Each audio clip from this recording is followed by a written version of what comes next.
some people can't see. Some people claim that they can't see your partners, but between you and the other wrestlers, there has been no change. There's just people with weird new gimmicks. You know, you thought there was a guy a couple weeks ago who came in with what looked like a robot with like trash that, you know, looked like it was made out of trash can parts, but you also watched it throw somebody, you know, into the third row bleachers. And almost, you know, killed the guy. It concussed him heavily. So there seems to be something with these new dark matches that are being churned out.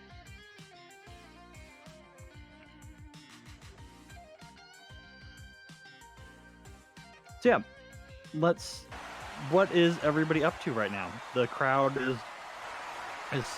getting excited. They've all really kind of come here for this, to be able to see and glance possibly something that, you know, isn't happening anywhere else in the world. You know, this is a once in a lifetime thing for them. So where's everybody at? What's everybody doing? Lou Reed is talking to a few younger wrestlers about proper steroid load so you don't get caught, and also your balls don't shrink. Backstage with some of the new talent, just giving them general advice. Okay. Yeah, there's a couple of younger guys.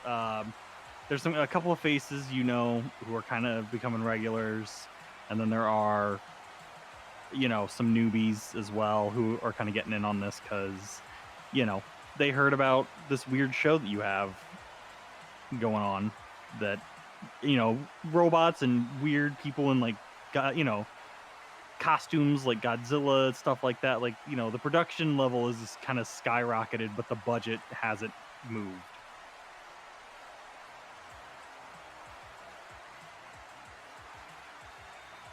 So yeah, you've got a couple of people who are just like, you probably got one guy who's just like, yeah, no, I mean, but like, I mean, I was told if you find a guy, you just got to find a good vet, and you just tell them that, you know, you got a horse who's got some problems, and you know, they'll hook you up no matter what. Like, they don't even look into it. Hey, what a guy say that? Let me tell you something. Unless you plan to wear a tag that says Snowball, I don't recommend getting it from no vet. No, you're looking for a first year, second year med student, probably as an uncle. You know, slip them a little something. If they're a girl, you just gotta flex the muscles out of them sometimes, you know. But otherwise, I don't fuck with vets. Plus, you know, you owe money to a vet. Next thing you know, you wake up with like a snake in your bed or something. Oh, he kind of just like gives them the don't do the vet. Don't do the vet. Yeah, you can see he's kind of nodding along. Yeah, I mean, I guess that's right. You don't want, you know, yeah. I got you. He's kind of like shaking his head because he's a little disappointed too. Like, he might have probably had a hookup, and now he doesn't. Yeah, but for painkillers though, he goes on. He starts going on about recreational purposes. You might know a vet. You might for the party afterwards. You know, cut you a price on something. You know, ketamine really ain't bad. You ever heard of that? You ever? Oh, I don't fuck with that. I just have like half a Quaalude, and then, you know, my wife drives me home. Horse tranks. Way the future. I mean, they're fucking great. You want some? And he kind of like looks towards his duffel bag.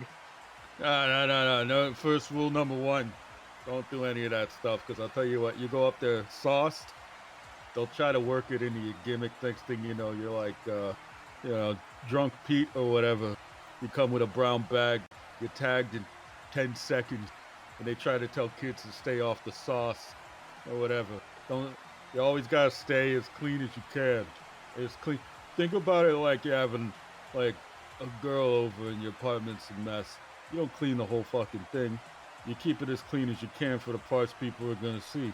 Same thing when you're out there in the ring. Don't ever make that mistake.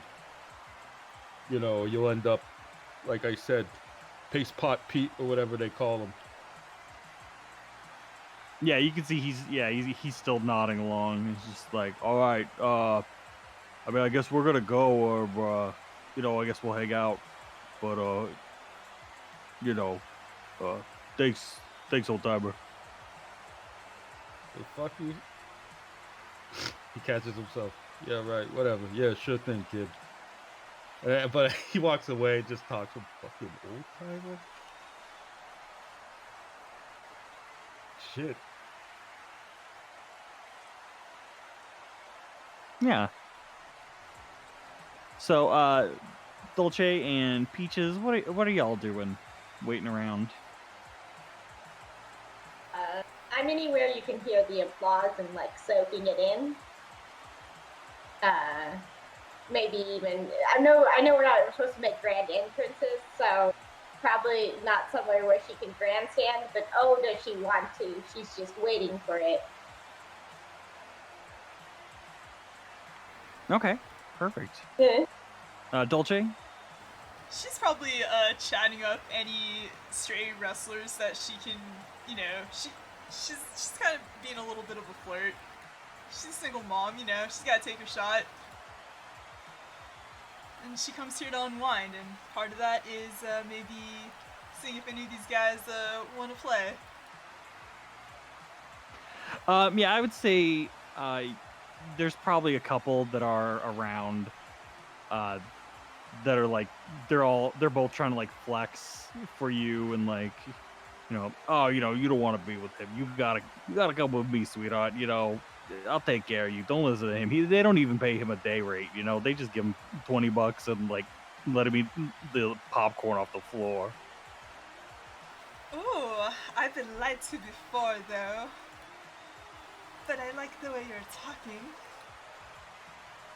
Oh yeah, I mean, like I said, I mean, I'm not gonna brag or nothing, but I got a nice place up, it's not too far from here. We just gotta take the L, and then we take that to 7th Street, then we take, the Q, and then from there we just go to the M. It's dope, it's nothing.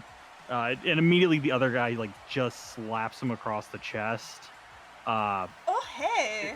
And he just goes, "That's your fucking mother's house. Don't fucking, it's his mom's house." And he just, completely throws his friend under the bus. Oh hey, I have children. I should mention that. I'm sorry.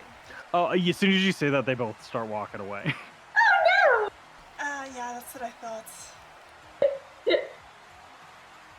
That's one way to get rid of one. But she's also like sort of dreaming after they leave. Yeah, that's like kind of the long and short of how they're gonna treat everything. So, yeah, with that, I didn't. Oh my gosh, I didn't even get a bell ring. You do hear the bell ring, and you hear the referee, in the from the outsides. You guys can hear. There go. All right, ladies and gentlemen, I know why you're really here tonight. Let's hear some noise! And the crowd starts to pick up and scream. All right, we've moved on now. The cameras are off. Some of the lights are starting to dim as well. Like in the, like the nosebleeds are starting to die out.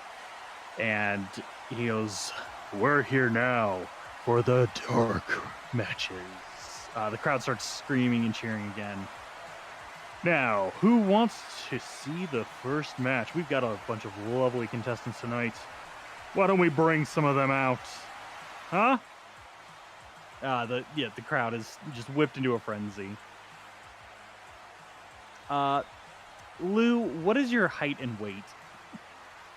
Ah, man, what's like probably like drifting between heavy and middle. So I gotta look up what is. He's not particularly. He's like 6'1", and his build. He's drifting often between heavy and middleweight. So, shit. Okay. The announcer that you guys can hear. It's like 175, I guess. Okay. Yeah, it goes, coming in at 6'1". You know him, you love him if you've been here before, folks. One Mr. Lou Wildside, and get your music going. that down. Oh shit, he has an intro song. I guess Yeah. so. Nice. I got the music. Yeah, what kind of, do you have like any kind of flares going up and off? Like, you know, what's your intro like? It's like probably cyan and gold sparklers, like fireworks, some of them, and like then a spray of confetti. His whole gimmick is like he was just like a regular wrestler who decided to embrace the wild side. He really thought that would get him heat, but then like the wild side just ended up being him wrestling normally. So didn't really catch on, but he's been holding on to that gimmick that he's like the wild and crazy guy. You know, he's been eclipsed. So yeah, it's just like all that fanfare and stuff. Okay. Yeah, that's going off. Your music is playing. Oh, there- he's got a necktie that he comes out with. He always takes it off and throws it into the crowd. Okay, yeah, they're loving that.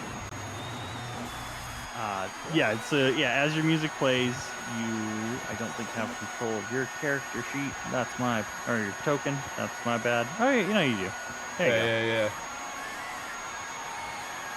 Okay, yeah, you make your way down into the ring.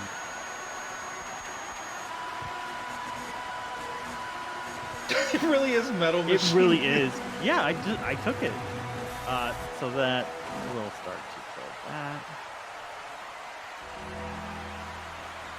And as that happens, the crowd starts to die down. And you hear, and now, from parts unknown, ladies and gentlemen, we'd like to bring to the stage a very special someone. She comes to us with a message. To all who dare enter the ring with her, be ready to be sacrificed. Let's bring out Alexandred! And there's, there's more spooky music and shit playing as she is revealed.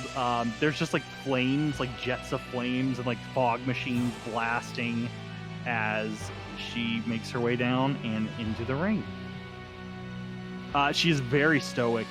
She's not, hyping the crowd up or doing anything like that. She is just walking as she just looks around the room and starts eyeing everybody.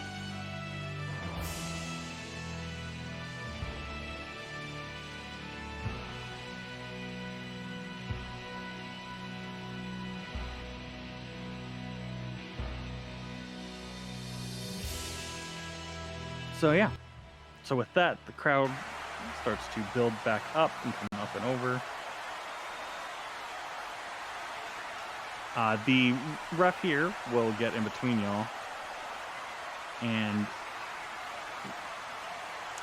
over the crowd you hear, all right, I want a good clean fight. No hitting below the belt. You guys know the rules.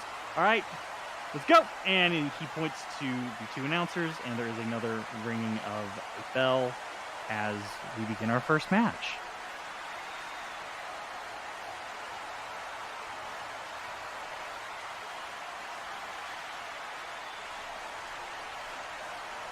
Would you like to leave it up to fate and we do a coin toss to see who goes first? Yeah, let's do it. Do you want, I guess, heads or tails? I think it's a 1d2, so it's like one or two. Give me a tails.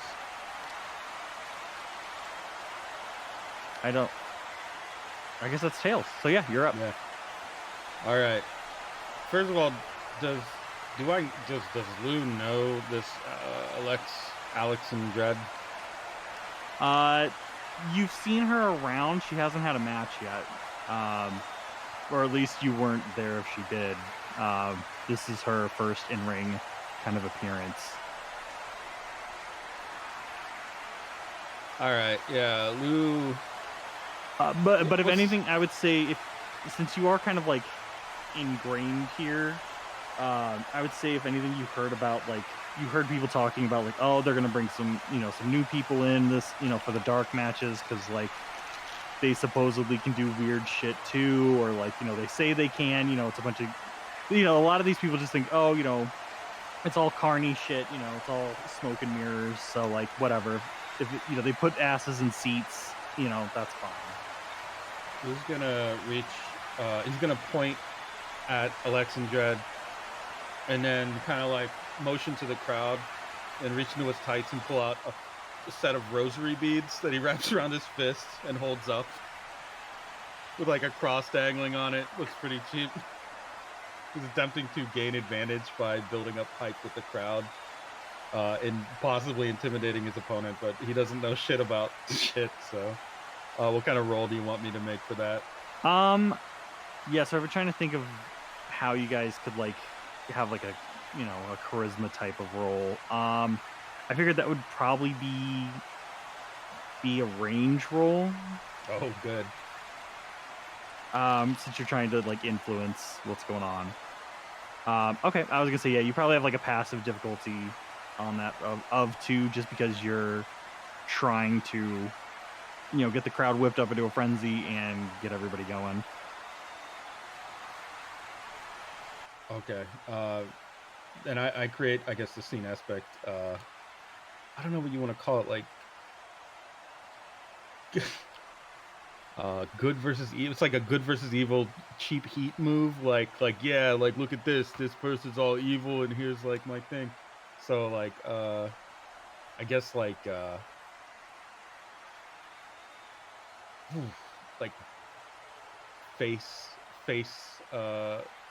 heat, I guess, is like he's got, just to create as a scene aspect, he's got the face heat, we'll say. Yeah. But yeah, he does that to show off to her. And then Okay. kind of says a little low, but he knows that how to talk to another wrestler in the ring. I gotta ask, how common is this co-ed wrestling thing at this point in the federation? This it initially was like a gimmicky thing, like it was largely like some big musclehead will just grab like a a sports car model and like spank her once or twice, and then it's like, oh, he won, ha ha ha. But then like people like Alexandra would show up and actually just beat the shit out of men. Like Dolce and Peaches have also like had that same kind of thing of like they take the wrestling matches seriously and like beat the shit out of men who just want to like joke and have fun. And so because of that, like they started like, okay, like these guys are going to actually start like slapping you around if you keep slapping them around. And the agreement was kind of okay. Like, fine, do it. And so All right. and so it slowly became a thing because you suddenly had women showing up to these things that weren't necessarily showing up before, because now they get to watch muscly women slap around guys who would probably treat them like shit or hit on them at the bar when they don't want to. So everybody's getting wish fulfillment. All right, let's do this, Elvira. He just kind of like nods to her and starts to move in to engage the match after he does the rosary taunt. Okay. He's getting ready to he's squaring up, so that's his turn. Oop. Yeah, she'll just come up to you, and she immediately goes for a grapple. Like she's, her arm is going around like the back of your neck and like shoulder, and like she's going to meet you to do that. All right. She's going to try and create an advantage on you to exploit next time. So yeah.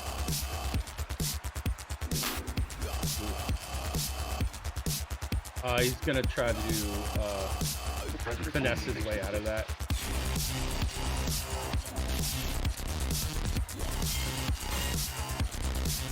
Okay, yeah, it's a tie. So you are able to like match her. She's strong as hell. But you've done this enough and you're kind of slippery enough that you are able to not fall into her hold, but yeah, are still with her. He slips around and goes for the counter hold, tries to pull her up by like the waist, and then can't do it. He's like, what the fuck? Yeah, this woman's built like a tree. Like, she's solid oak. Goes for it again, and then like there's a clear look where he's breaking a little bit of kayfabe of like a confusion / panic. You effectively yank her tights up twice to no avail, and she turns to you, and she kind of, I mean, she doesn't necessarily whisper, but she does just kind of like look at you and say, and she just goes, "Little boy, you will never pick me up. I will throw you next." Little boy, old timer, make up your fucking minds. He tries to speed around her to get behind for a hold / suplex.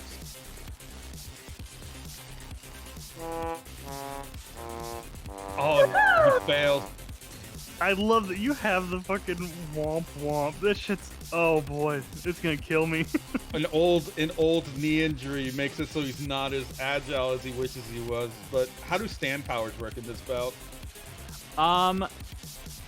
If you want to like call out your stand or like have your stand show up to like help you, like obviously you'll just use the same sheet, but they'll kind of hot swap for you, or like you both can be in the ring at the same time.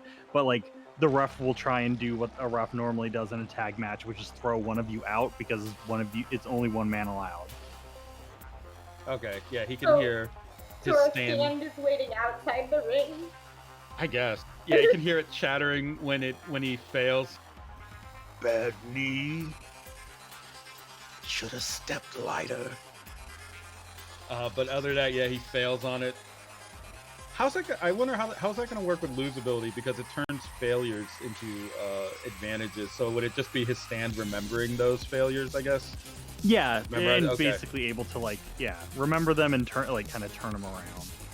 All right, yeah, so that's what. But happens yeah, if the he fails that now. but the problem with the stand is that it remembers all of them. To be beneficial, it has to call you out all the time. It's drawn its gimmick. Right, that's why I don't think you can roll to see if you succeed with the style on that defense against his speed roll.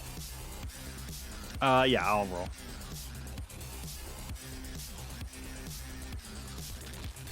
Right around there. Yep, with style. With style. You get a boost. So not only did he fail at getting around, he put himself in a really bad position, maybe even twisted his leg a little bit more than he should have, and is now like, pretty bad.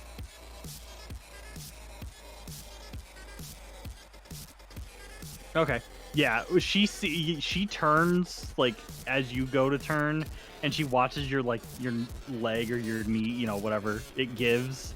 And as soon as she sees it, she just you just see this huge smile on her face. And she, with this speed that is almost impossible for someone her size, because she's a bigger girl. Like China, I think somebody said earlier, like she's a bodybuilder first, and foremost, as she comes at you and just is going to try and wrap her arms perfectly around your waist and then create the beautiful golden arches that is a suplex. Oof.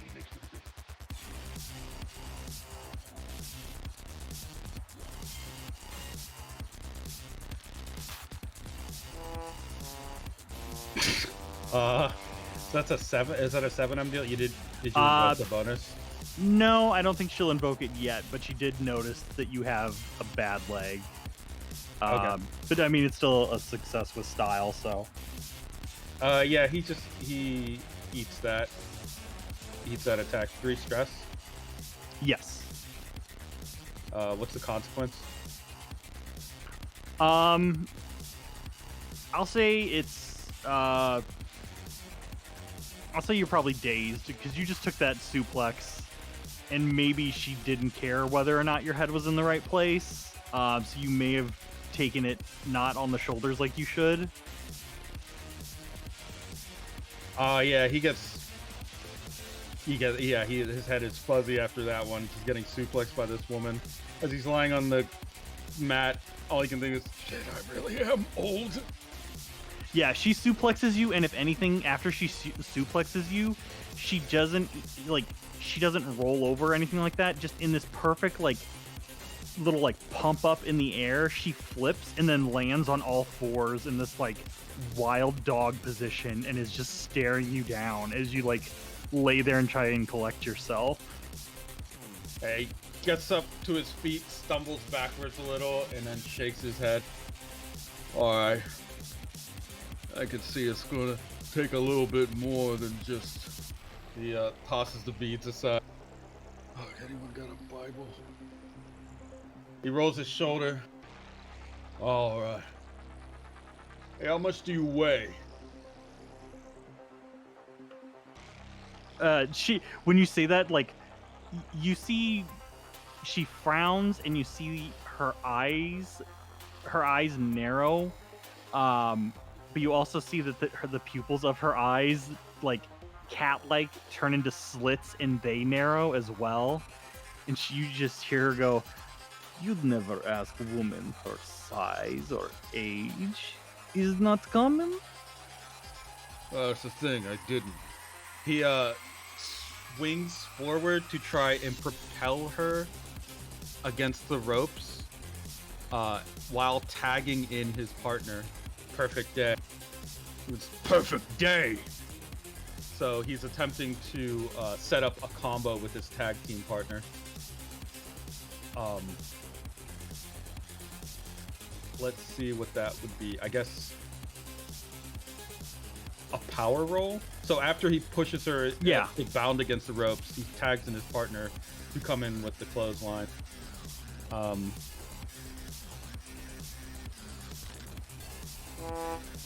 Oh, I'm gonna use a fate point to reroll that. Jesus Christ. yeah.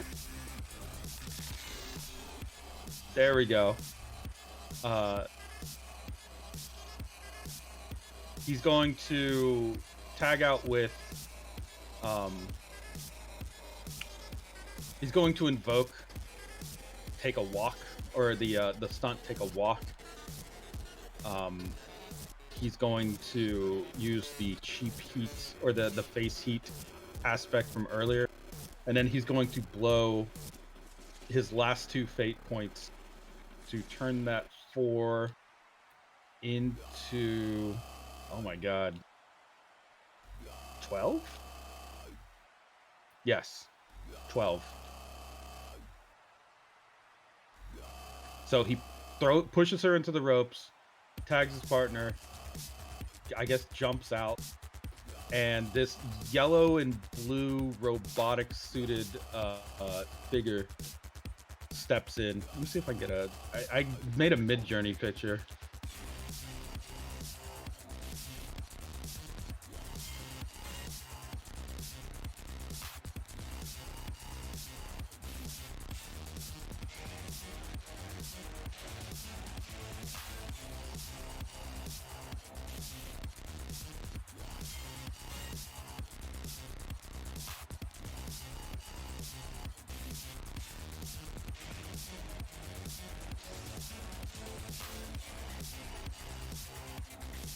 There we go. Yes, it's this figure with this, it looks like blue armor that's been painted over yellow a bit. These big blue lenses. It kind of looks like a worker suit, bolted joints. So yeah, incoming power attack of 12. Okay. Yeah.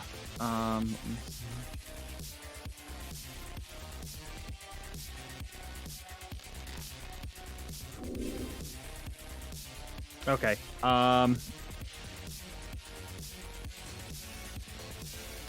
Yeah, I would say she'll pay a fate point just to boost it, just to kind of negate that, so that it's a 6.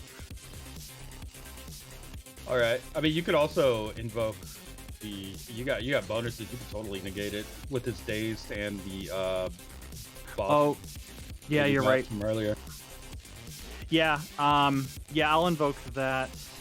She also has bad blood, so she can actually invoke that daze twice, but I'll only do it once now. And then, yeah, I do have the boost, so that's another 4. So that's 10. So it's only 2. Yeah. So this robotic figure comes in the clothesliner thinking he's gonna take her head off, and just kind of like causes a small bump.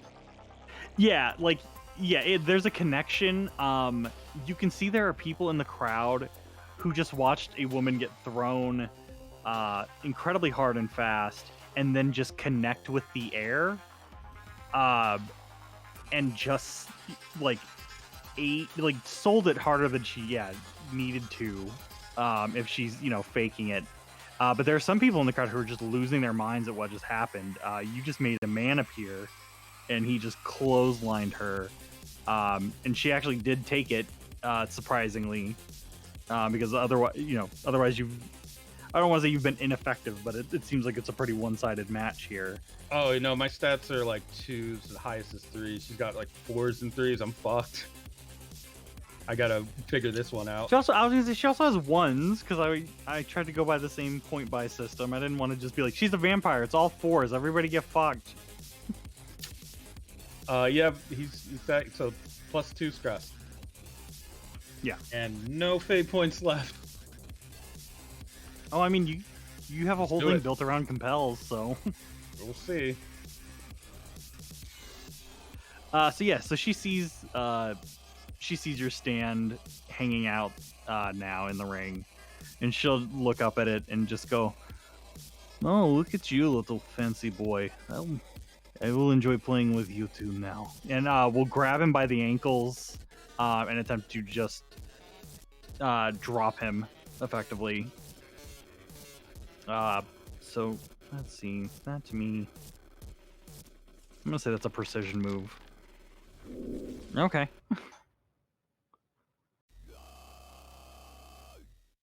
So yeah, she's trying to basically drop your stand to its knees. I hate that it does that even if it's a good roll. It's funny if it's like it's funny when it's like a 0 or like a negative number, but you like you could have rolled like a 3, but if one of them's a negative, it'll womp womp. He invokes magic moment, and that's a failure. So I'll let you decide how you want that to be reflected, but he actually sells the move.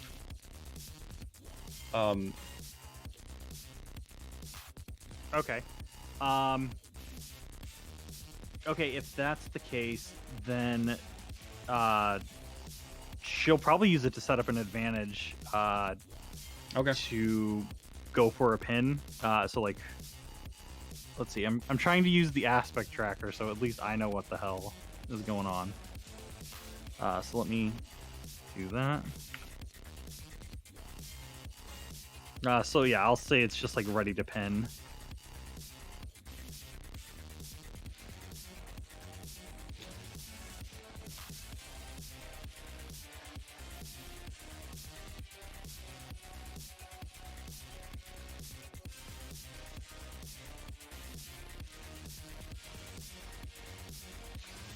But yeah, so yeah, she's trying to pin your stand and get the match over with. So, you sold it. Your stand is laying flat on its back, ready to go. What's next? So she's going for a pin. Yeah, she's setting up the advantage to then pin you if you don't roll out or move out of the way. His stand is going to reverse or attempt to reverse the pin with a just trying to get the transformer on her. He's just going for the finisher, not because he expects it to succeed, but because he's trying to build momentum for the match. What do you want me to roll for that? Like he's trying to wiggle around. He has a lot of things to invoke here. I would say that this is probably a speed move, because you're trying to basically, get her to, move yourself around her to then get in. Yeah. How does she react? She's probably gonna try and I'll say she's probably gonna try and correct. She's gonna try to correct herself, so that you can't like counter her pin. Ooh. Okay. He's going to let that ride. So in that case, so he's trying to set up for a pin. He was trying to create an advantage. Or he's trying to set up into a finisher. That would give him a +2, I believe, a +2 boost. Yes. Okay. So now it's like he's within grappling term space. Man, he seems to actually be putting up a good enough grappling fight against a powerful opponent, which may be a bit of a surprise to someone who's a vampire that a human could manage it. So he's got a few things rolling right now, but that is his turn. Okay. Yeah. Then she's going to do something all good heals do. She's going to quickly ignore your stand, Lou, and she's gonna try and come and basically see if she can knock you out of your corner with a quick elbow.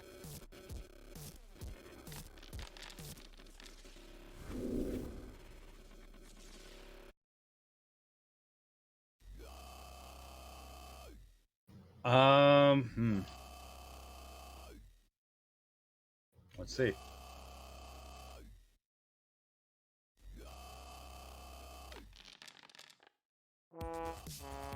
Oh, he gets hit. Okay. Yeah, yeah, that elbow connects with your jaw and you were sent off the ropes, off the mat onto the floor behind you.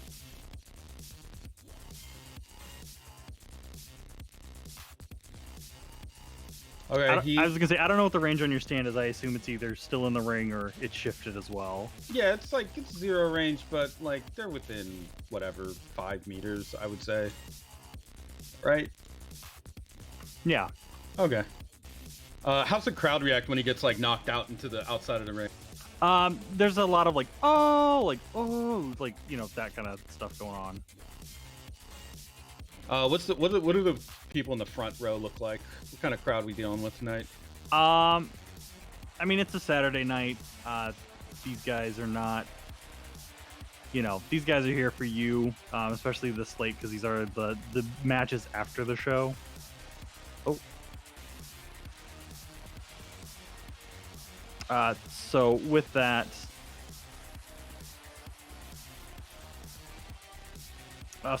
then, I mean, it's just like a bunch of average looking Joes. Like there isn't like another wrestler in the ring, if that makes sense. Lou's gonna struggle to get up against the rails while the countdown's going on, and look at one of the guys out in the crowd, and say, "Hey, give me a beer," and then kind of up and up. Yeah, I'd say you do that, and yeah, there are some guys who are like cheering you on, and are, you know, they're all shouting different things. You're like, "Get back in the ring! You gonna let a girl beat you? Like, get, you know, just a Well, yeah, onslaught of to that guy who says that, I pointed at him and was like, "Hey, I look at her, built like a brick house. I'd let her beat me all day, all night. Am I right? Give me that." Here's some like there's some, you know, they're losing it. Like, yeah, they're like, the crowd is now like, yeah, like for the guys right around you, like they're loving that. Do I get a beer? Yeah, I would say that, yeah, you get a beer. All right, I get that beer. I pour it over my own head after drinking some of it, and run back into the ring. Yeah, you drink it, you pour it over your head. Everybody's loving it, and you hop back in. I'm gonna offer what's left of the beer to her, as sort of attempt to create an advantage. I just hold up half a beer.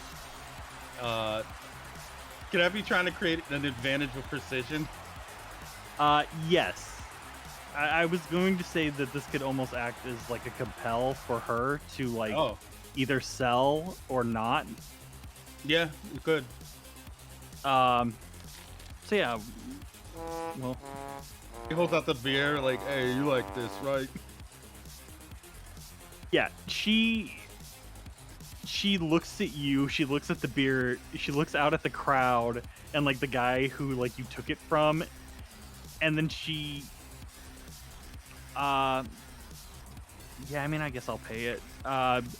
She takes the beer from you, and you know, there isn't much left anyways, but she takes like the 1%, like the spittle kind of part of the beer, just completely finishes it.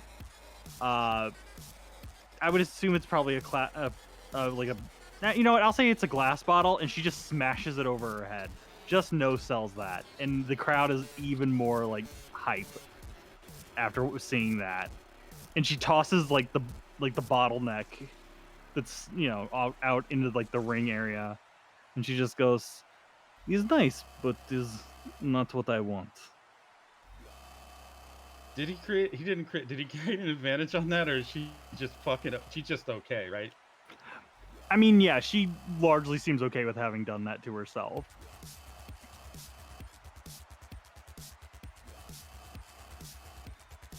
But you did get her to spend a fate point to do that, because otherwise she was gonna no sell and just slap it out of your hand.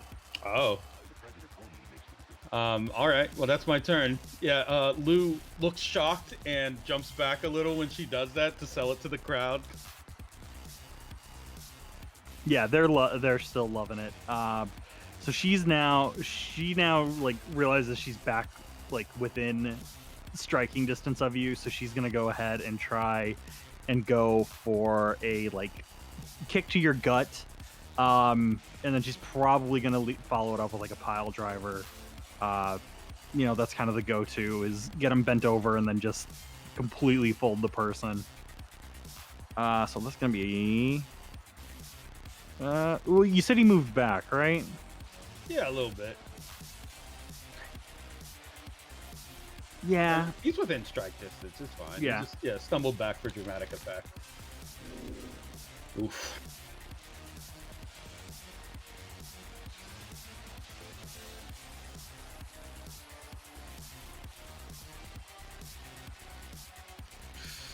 All right.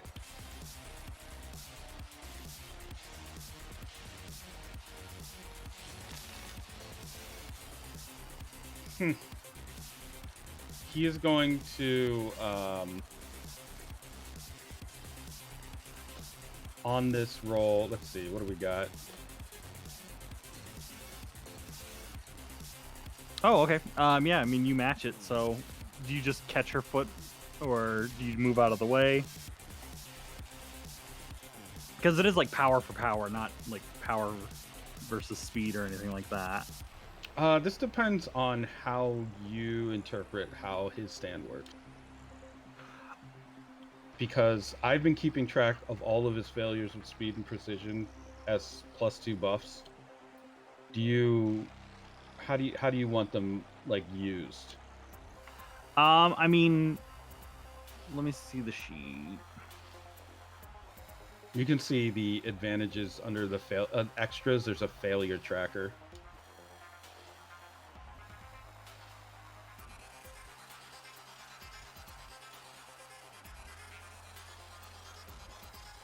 I mean, I would say, first of all, thank you for keeping track of all that. I mean, we didn't really talk about anything before we did this, so I mean, we can treat it either as it is a build up and then an immediate dump into that power roll, or it can be like a metered thing, kind of like Nia's qualia. Like, she doesn't just learn it, or she doesn't just get it and then expend it. She can pocket it to use when she needs. I was gonna treat it like he unloads all of them when he. But yeah, I do think yeah, building it up and then just kind of one single shotgun kind of blast. So yeah, this would be a.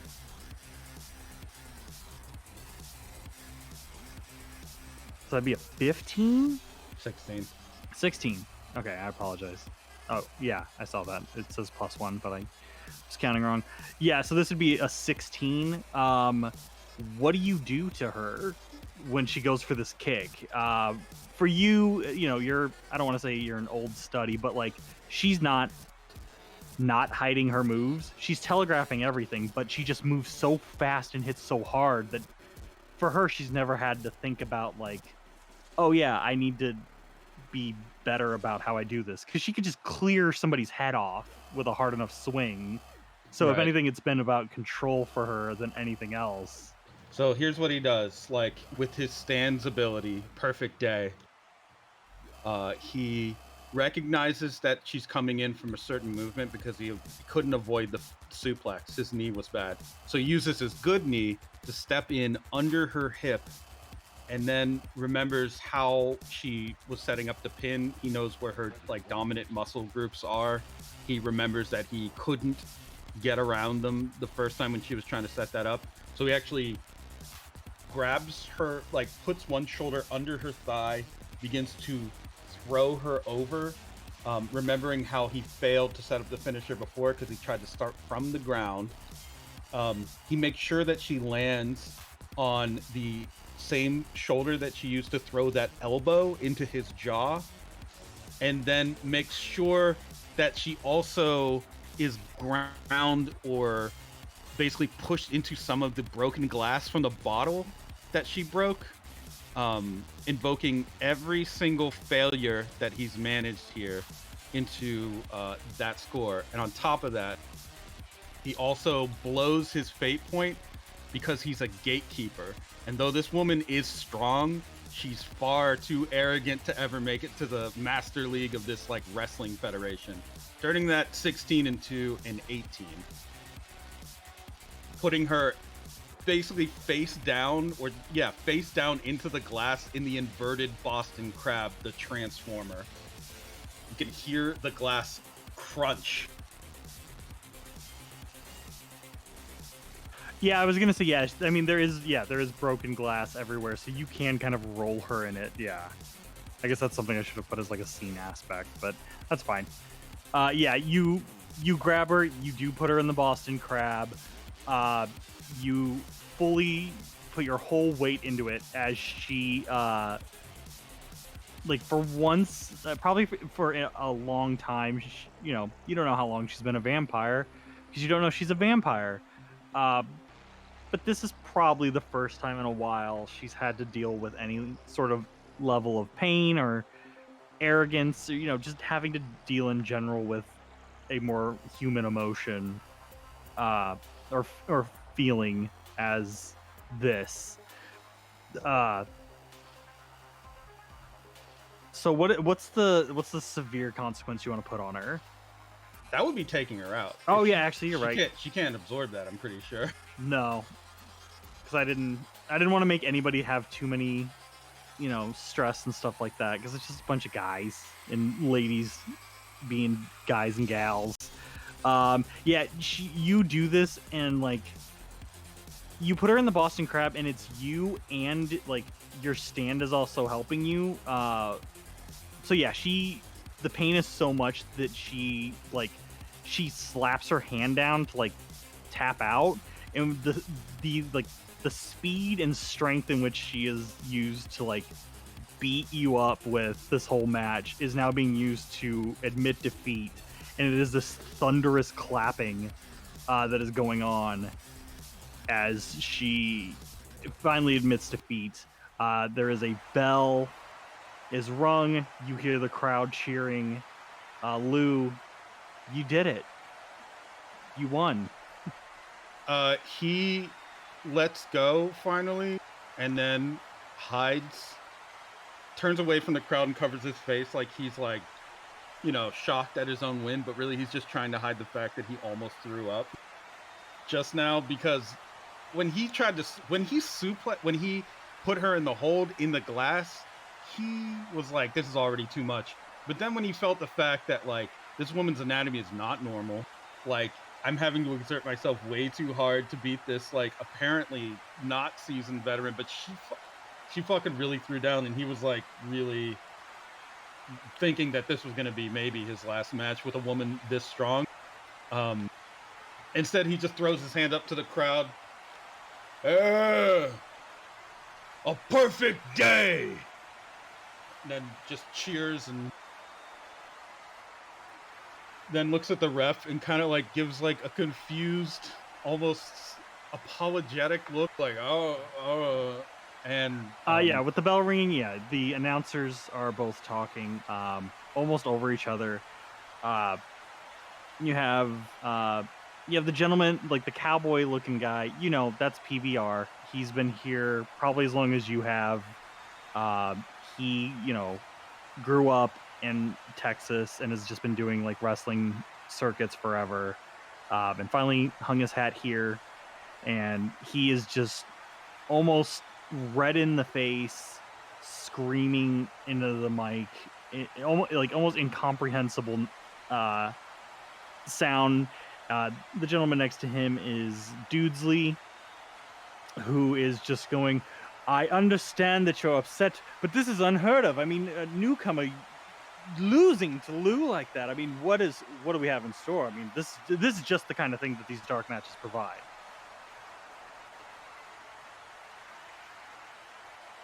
Lou's gonna try to help her up. Hey, come on, get up. Yeah, she rolls over and kind of like a normal wrestling match is just kind of laying there for a little bit and just kind of blinking up at the lights. And then she kind of winces and gets up a little on her own. But she will, if you are offering a handout, she will take it. When she goes to pull herself up, kind of using you as like a fulcrum weight, she almost just pulls you down, not as like a shitty thing, but it's just like her weight and like strength is just so much more than you can expect constantly. That you kind of jerk forward and as she goes back. Jesus. Oh man, you're gonna kick my ass next round. Can I not have a rematch with you? Holy shit. I'll pass. I don't know if I could take it. No, it's okay. Like she like flexes a little bit and like you just hear like cracking and you think it's like maybe like her like she had like her spine adjusted or something like that. But you see when she does that cracking noise is the glass being pushed out from like her skin and just like hitting the mat again. Yeah, this causes Lute steps back like he has a too exaggerated look of shock when he helps her get up, like he is being amazed by her resilience. And then he quickly looks around to the crowd and then nods to her and starts to quickly get out of the ring. He is halfway scared that she's gonna get up and kick his ass, but he's more trying to, he can tell what kind of wrestler this is. This is like an Undertaker type. So he's trying to show off that he is the dude who got lucky and is getting away from the monster, in wrestling terms. So he's just, he's trying to escape. He kind of like winks at her as he does that, just letting her know, like, I'm out of here, and hops through the ropes.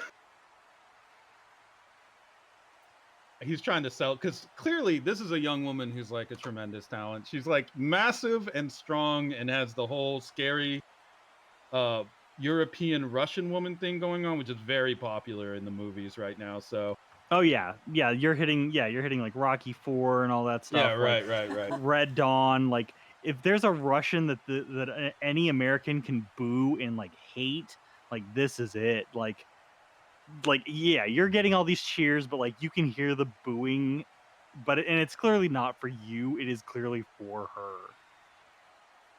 Yeah, he's gonna nod to the announcers and then like just make his way the fuck away from the ring to sell it, and because this woman may actually kill him. Or maybe she just thinks you're a cute little toy. That's just which is just the as same terrifying. thing. Same thing I just said, isn't it? I'm out of here. Oh. He does try to look tough though, as he's like, yeah, of course. But he's got shaky, dodgy eyes as he's leaving. All the women in this league is probably terrifying. Yes, escape.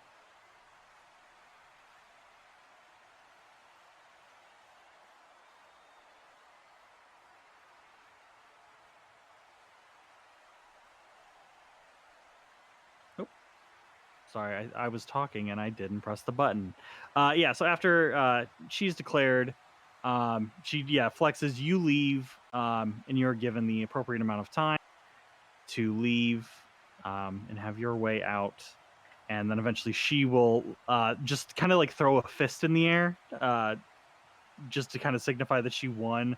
The cheering of the crowd immediately turns to boos, which I do have. I'm almost sure. I don't. Good. Motherfuck. I know I have it. I just didn't load it. So if anything, I'll just do this. Yeah, that's good enough. Yeah, and then you have booze and stuff like that, and it starts playing her theme again as she leaves as well.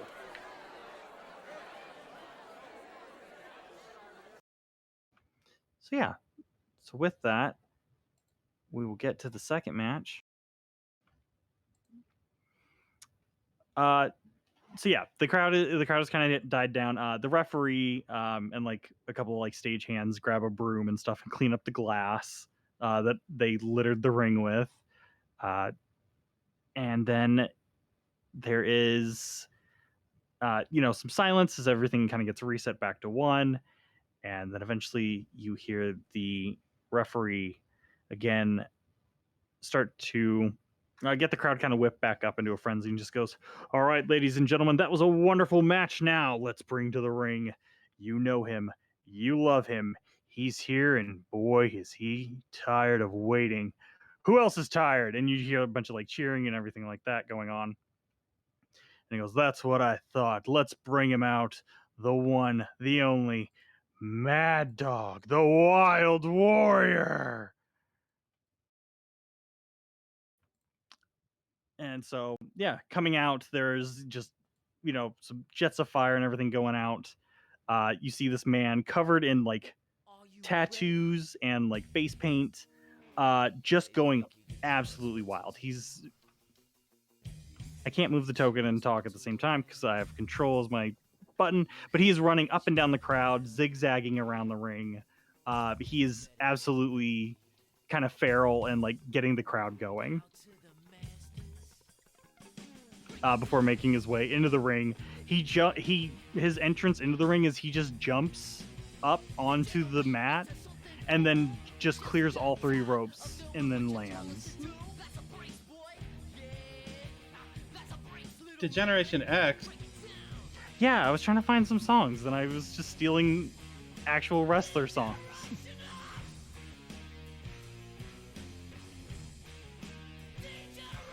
So yeah. So that is him. So we'll slowly bring that down. Oh, the audience stopped. We'll bring them back up. Yeah, they're cheering. They're loving it. And they'll go, "And now, coming out to the ring, once again, ladies and gentlemen, the master of shapeshifting, of control over the human body and mind. One and only."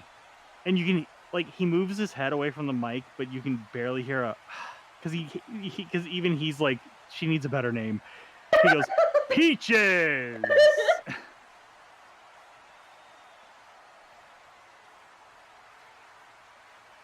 Apparently.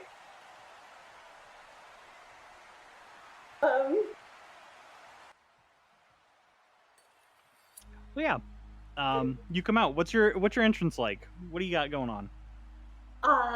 Fireworks, sparklers, fog. I guess a lot of fireworks. Lots of red, like cloth. She probably has like a really long red fur coat on that she like comes out in and has to like shed it off onto the ground before she steps into the ring. Oh yeah. She blows a little kiss to the wild man and gives him a wink as she like leans casually on the ropes in one of the corners. Okay. No, I know exactly what you're talking about. There's actually a wrestler who that is kind of effectively her same entrance. Oh, nice. And funny enough, it is Ric Flair's daughter, so that's even better. She probably is the daughter of someone famous, but she doesn't use his name because she doesn't want that to be her only thing. No, that's fair. Yeah. Yeah. So you go in. Oh, she takes a while to take off. Like she has like several like rings on her hands, and she purposely waits until she's in the ring to slowly take each one off and like throw it off of the stage. Okay. Yeah, you get all that done. yeah, you put it in kind of like a neat little pile at the at the foot of the corner. Some stagehand will grab that while you aren't looking.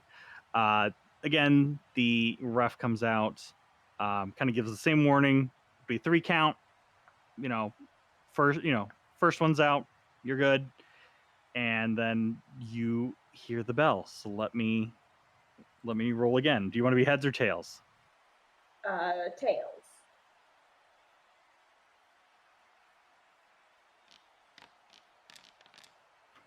Okay, that is heads. So that means the Wild Warrior is going to go first. You're going to see, like I said, he's covered in like actual tattoos. Some are like painted on. He's got face paint all over him. He has like the tassels on his like armbands and stuff that just kind of hang, that are all different colors that match his face paint. And he just kind of starts like slapping his chest with like both hands, and like howling at you, just completely mad dogging. And he will make a run at you from his corner directly to try and pin you into your corner. So he's going to roll speed.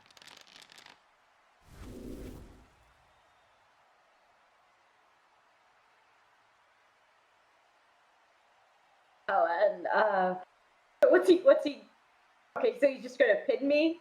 Yeah, he's trying to spear you like in the gut so that your back hits the corner, like the turnbuckle in the corner, and then he's probably just going to try and keep you in the corner and hit you.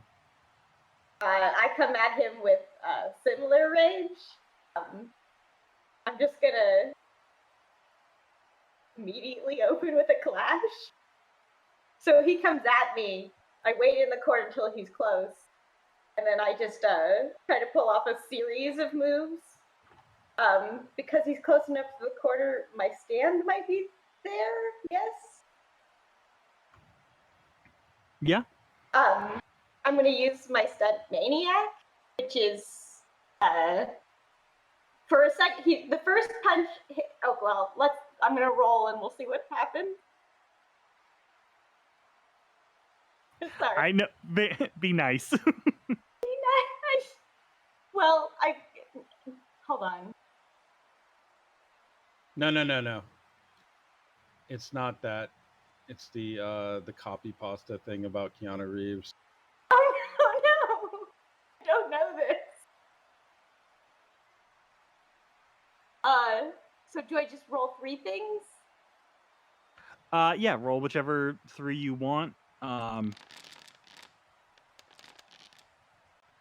Okay, so you did speed, power, durability. Okay, so I'll do speed, power, durability. Oh no, you did speed. Oh wait, that was your move. Wait, yeah, you're right. Let me do power and durability.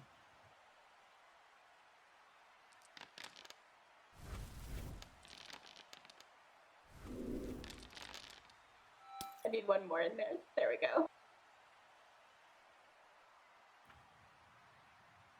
Okay. I think you won then, because that's 1, 6, and 2. And you rolled, because your stunt is a -1 to the first roll, then a 3, then a +3, then a +2. So you got a 3, 5, 5, and I got 1, 6, and 2. Okay, what happens is Yeah. So so he's coming at you like full on, like he's tucked down like like a quarterback. He's going to pin you into this corner and spear you, but you see him coming and are able to just start wailing on him. The first move, I grab his hair and just like knee him in the stomach. At that moment, he feels disoriented because our bodies swap for just a second. So he goes into my body for a second, but I'm already pulled down for another like elbow. So I elbow myself in the face, basically. Then he comes back into his body on that move. So a real quick body swap just to like confuse him, and then she'll like kick him away across the stage with a really big boot. Yeah. This is gonna be the whole match with me. It's just stop hitting yourself. Okay. Yeah. Since you got that clash, yeah. What's the moderate consequence you want to give him? I guess disoriented. Okay. Because that's got to be a really weird experience. He would probably see over her shoulder, like kind of touching her stand, which does actually have that red cloak, though its arms aren't in it. It's kind of like a bestial lion mane with like a red fur coat that's just like a cloak, and then the rest of the outfit is like orange and yellows, kind of like a peach. It's all kind of fuzzy. It has a wrestler's belt, but with no buckle. Okay. Okay. Yeah, he's disoriented. He's a little confused. But even amongst his own confusion, he kind of gives this big open mouth smile and just looks at you. And he only has one volume and it's yelling. And so he just goes, "Oh, you think that's cute? I could do that too. Watch." And he grabs one of the tassels on his arm, and he pulls it out of his like armband. And when he does, you see the arm of his stand, wolf in sheep's clothing. It is a like mechanical arm with these clawed hands that is wrapped in like wool, and like it's clearly not sticking to the metal because there are these like leather straps that are like keeping the sheep's wool like patched on to his arm. That's like the seemingly otherwise normal tassel is now a like metal chair. So he turned a tassel into a metal chair. Yeah, I think you can see his sheet too. I But can. yeah, his stand allows him to change the shape of something by putting his own blood on it, so he can shapeshift too, in a way. Woohoo! So he turned a chair into a tassel earlier and adorned at least one of his tassels into it, and now he's going to use it against you. So he's going to roll power to do a bonk on your head, effectively. Okay, I'm gonna roll durability. All right. Oh, so I just take the bonk to the head? Well, I'm gonna pay a fate point to make that a 5. Oh, I do it. Okay, So you can either do the same or I do. You just want to. yeah, he goes to hit you on the head. And either you can no sell it, or you can have your stand kind of like help armor your head. Either way, he hits you in the head, and there's an audible like metal thud that gets the crowd kind of worked up. But you don't care. I'd like hit my head into the, like I try to do a headbutt into the chair, and it kind of bends around my head for a moment. Yeah, with that, you hear like the announcers both like, "Oh," and you hear, "I don't think I've ever seen anyone take a chair like that. What about you, P?" And he goes, "I tell you what, in all my years working here, I don't think I've seen anything like the matches we're seeing in these dark matches. They are driving me out of my mind. I wish I could understand any of this."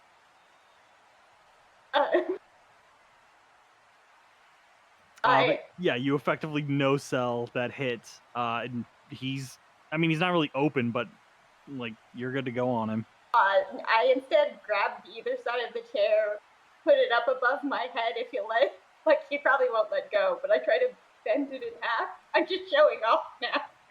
I was gonna say you can try and take it from him. It'll just be like a contested thing, because that'll be what the rolls are for, to see if you get what it. do I? Because you could, we could treat it as like a creating an advantage roll, because you're trying to take the chair from him, so you can use it against him. What do I roll for that? We'll say that's power because you're trying to yank it out of his hands, so he's gonna try and not. Oh,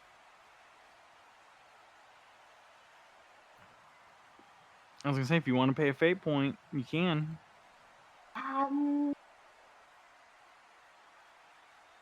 mm,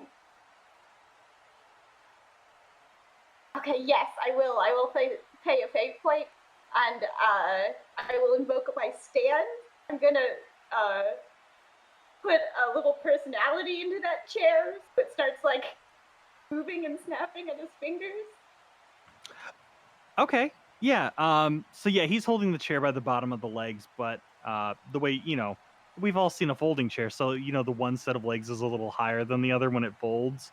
When you possess the chair to be somewhat alive, he's holding it by the longer of the legs, but with your personality inside of it, the chair opens and hinges kind of a little, and then those shorter little legs up front snap down on his fingers enough for him to like loosen up and let go from your own grasp as you were trying to take it from him. So you now have the metal chair, and I would say that like if you on your next roll, as long as you have the chair, you're gonna do an extra shift of damage because you are basically wielding a weapon. Oh no, I want to show off to the crowd and bend it in half. Okay. That's what I was trying to do.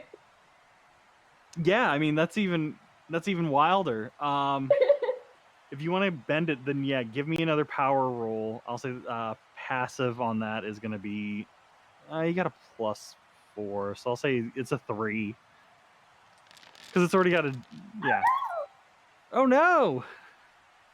It is taken over by me. Okay, I'll say yeah. Yeah, I'll say because I was also going to say that it does have a here. It does have a dent in it. What is it? Just kick which it. one? Stand here. Fly here. I get a +1. Oh, kick it. Is only For crushing things. Oh, okay. Yeah, I mean you are crushing things. You are somewhat possessing the chair, and also because sold that hit, it already has a big dent in it. Like a cartoon, like Looney Tunes like style, your head is shaped into the metal. Yeah, I would say with that, I'll bump it down. So yeah, you pass and you fold this chair that's technically already folded. Chair. Yeah, you fold the folding chair, but the wrong way. So it's just lengthwise. sold. Yeah. I show it off to the crowd, shaking it above my head. Yeah, they're eating it up. I put it on one shoulder, smile at him, and say, "I like your style, wild man." He kind of just stares at you, like he's still wild-eyed, like that hasn't changed. It's just like now he's like he seems to be loving it. She's grinning predator style at him. Yeah, he seems to be like loving what's going on here. So he just kind of starts nodding and like he starts like hitting his chest again, but like in like a rhythm now. And then he just lets out like this howl like to the crowd who is still like eating it up. Just absolutely having a fucking show of it. So yeah, with that, he is going to, let's see.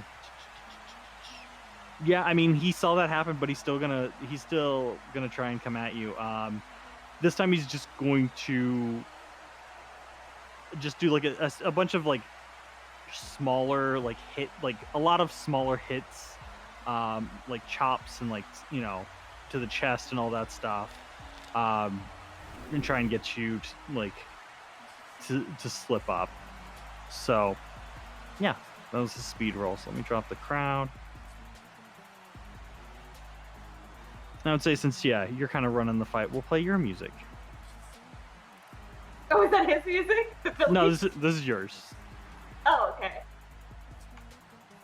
At least it is now, because I didn't have a lot of tracks already uploaded. And oh, don't worry, I didn't expect you to download Boys Wanna Be Her in like 5 seconds. So what's he trying to do to me? I'm sorry. He's just a lot of like smaller consecutive hits. Like they're called like chops, crosses, things like that. Like he's just trying to slap. Basically, he's just trying to slap you around. Okay, she'll put up her duke so she tries to get in closer. It's clear she's just trying to block her moves to get in to try to like tackle you, though. Okay. We've got to stop meeting like this. No. No, it's great.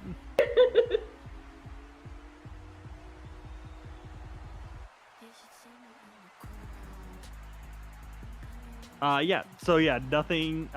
He goes for those like chops and hits and everything like that. And you are also able to just keep kind of slapping him around and like I just see it as blocking his hits. her guards are up, and then she just bull rushes him into his stomach. Okay. But she's taking herself out of the corner with her stand, so.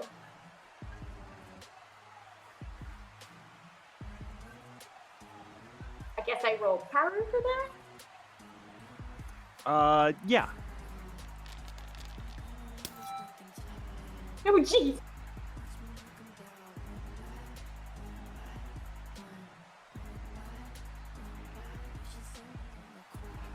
Okay. Yeah, he I guess will try and counter that.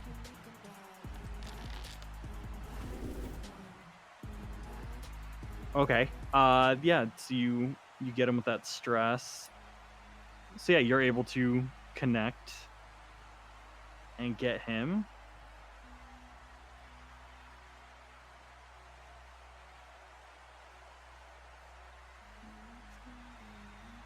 So do you just go I'm sorry, you cut out a little. So you just like go straight out with the hit and you're Yeah, I'm trying to tackle him over so that I can put him into some sort of submission. That's what she likes to crush people. So if she can get them on the ground, she'll start like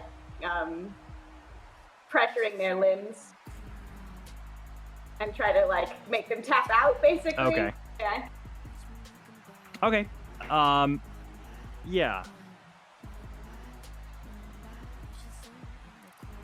Okay, yeah, we'll say that you go around and are able to pin him, or not to pin him, but you go to put him in a hold. Yeah. And he's just such a like much in the same way that like Alexandrid was built just like a brick house. Like this dude is clearly juicing, like he's all muscle. He's just big, and he's too big compared to you to like actually kind of block and kind of get around you and like stop you from getting him in this hold. All he can probably do is try and like flex out. Well, she's gonna make him contest for it. That's her favorite part. Wearing people down, basically. Yes. Yeah, so he's gonna roll to get out of that because he doesn't want to be there.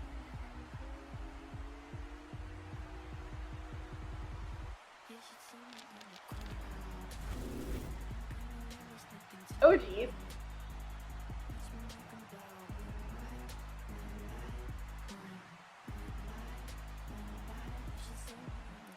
I guess I'm also rolling power. Power versus power. Yeah, it's just all power rolls. Oh, but kick it might apply here.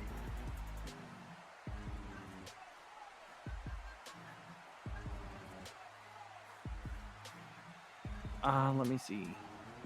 Yeah, I mean you are pumped.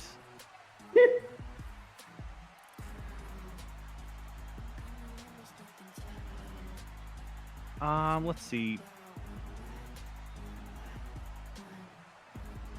Yeah, I'll do this. He's one of his aspects is that he's always on edge. I'm gonna compel that, and he's going to accept it. He's getting shown up by a woman, and after seeing Lou get shown up by a woman, the misogyny is running deep in his veins. I mean, who knew that? That's what That's what the extra steroid really is. So with that compel, he gets that fate point back and is going to pay it to +2. And then invoke his high concept, which is that he is 300% pure raw warrior, to flex out of your hold to free himself up. Well, she probably was mocking him a little bit, so. I'm sure.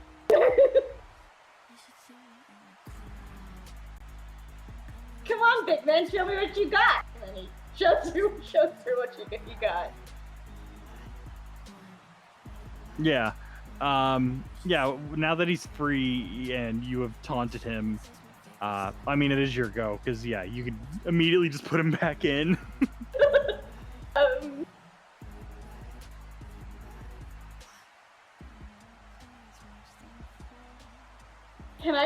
Can I try to grab him? Is it legal or... this is a very dumb question.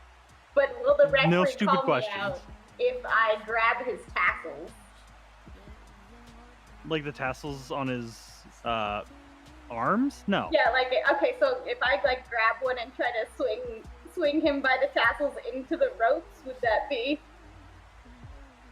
I don't know how fair grabbing clothing or hair is, so. I mean, usually they say something about hair. Okay. But like, if you're grabbing him by the armbands and basically doing like a ring around the rosy kind of throw, like swing throw, like no, that's perfectly legal. Yes, I would like to do that towards the corner that I was in. Okay. So power again, I assume. Yeah, power, or we could say speed because you're building momentum, whichever one. Yeah, for this I'm actually gonna have him roll. Yeah, I'm gonna have him roll durability. Oh, I have. Yeah. So you succeed with style, so you get a boost on that. Next time. Let's see. What's a mild consequence that he can have now that he's basically been thrown into the ropes? In the corner. I guess he could be on the ropes. Yes, literally on the ropes, as I'm going to use my stand to wrap him in the ropes. Like he's tangled in them.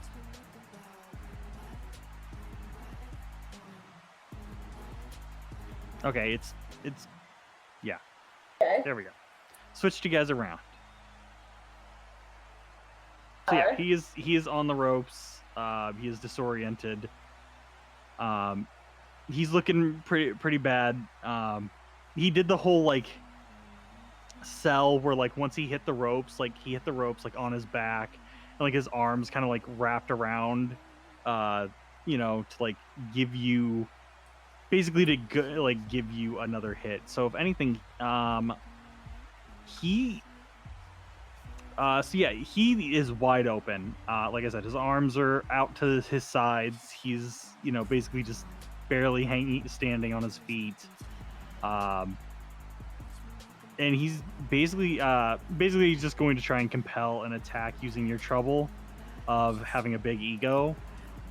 You could clearly just end this now. Oh yeah, I'm gonna show off for the crowd for a bit. Then I'm gonna walk over and attempt to finish her, but I'm doing it extremely casually. So, do you wanna? Yeah. So yeah, he's going to. The way he's gonna do that is. If you want to roll, give me a precision roll. And you got to beat a 0 because I paid my fate point to compel you. All right. Every time. But what is this fight? So what he was doing was using his stunt, Hungry Like the Wolf. He was creating an advantage for himself.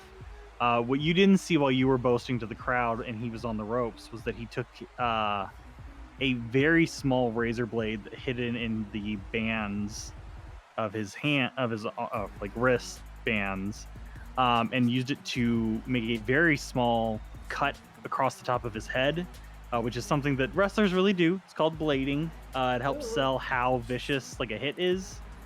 because there's lots of blood vessels very close to the surface of the skin in your face. So you can make a very small cut that doesn't look bad, but you bleed a lot, so it looks bad for the camera and for the crowd. Wrestling's weird. So I understand. He made. So he- yeah, he used intentionally made wrestler's himself. makeup to make himself look worse. Yeah, it'd be the same thing as he had been holding a fake blood capsule in his mouth. So when you Yeah. hit him, he like spit it, which is like another thing they do. But yeah, so doing that, let's see. Yeah, because it's a tie, you don't, you just get a boost instead of the actual aspect to invoke. So he just has a +2 next time, effectively, or to use. Well, he's gonna need So it. it's your go. Yeah, and just- he's probably gonna need it because oh boy. Gonna grab his legs and pull him upward into lift him off the ground and put his head between my thighs to pile drive him into the ground. Okay, is this your finisher? This is my finisher. I don't know if this is the appropriate time to use it though, so tell me if not. No, I mean this would be when you do it. Okay. I assume power again. Yeah, Would you rather me use something else? well, because a pile driver, it's the 80s, so I'll give you power, but because my Okay. brain is starting to think of like the technical aspect of it, and pile drive, a lot of people don't really like using pile drivers as like a finisher, because like the problem is that you basically are taking someone by the head and slamming them head first straight up and down, and it fucks up their spines. Ooh, okay. So Yeah. like obviously years later we know not to do that, like because the Undertaker actually modified his finisher, which is a pile driver called the Tombstone. He modified it so that the blow that when he drops, instead of doing it before, I think he just did it on his he landed on his ass and legs, and then your head hit the mat. He changed it so that his knees hit first and your head is cradled between his knees, so it sells better. Okay. That it looks like a hit. But this is the 80s, baby. We don't know about head injuries. Well, I Fucking don't. dunk that shit. I don't. Well, what I figured is I would swap places as I touch him, so that I would get his body in the right position, so that when I land, it doesn't break him entirely. You know, I'm basically forcing him to make me look better. Okay, yeah. So you're basically, yeah, even though he would know to do that already, you're forcing a yes. Yeah. I know. Okay, yeah. That's why it's called the swap pile driver. Yes. Yeah. I do like the idea too that you call it that and people know that it's the swap pile driver. Like the announcers would call it the swapped pile driver, but nobody really knows why, because it just looks like a pile driver. Yes, correct. So the announcers know what I'm doing, and I even take a moment to show off that I can lift this giant man before. Yeah, you pick him Yeah. up relatively easy. You just hear, "Oh my God, he's got her in a swap pile driver. He's gotta kill him." And yeah, and you just hear, "Oh!" The crowd is starting to build up and go. Oh, did that refresh for anybody? I might have fat thumbed it and refreshed. That's my bad. I don't. Yeah. So you do that. You set him up. So go ahead and did you already roll? Oh no, go ahead and roll power.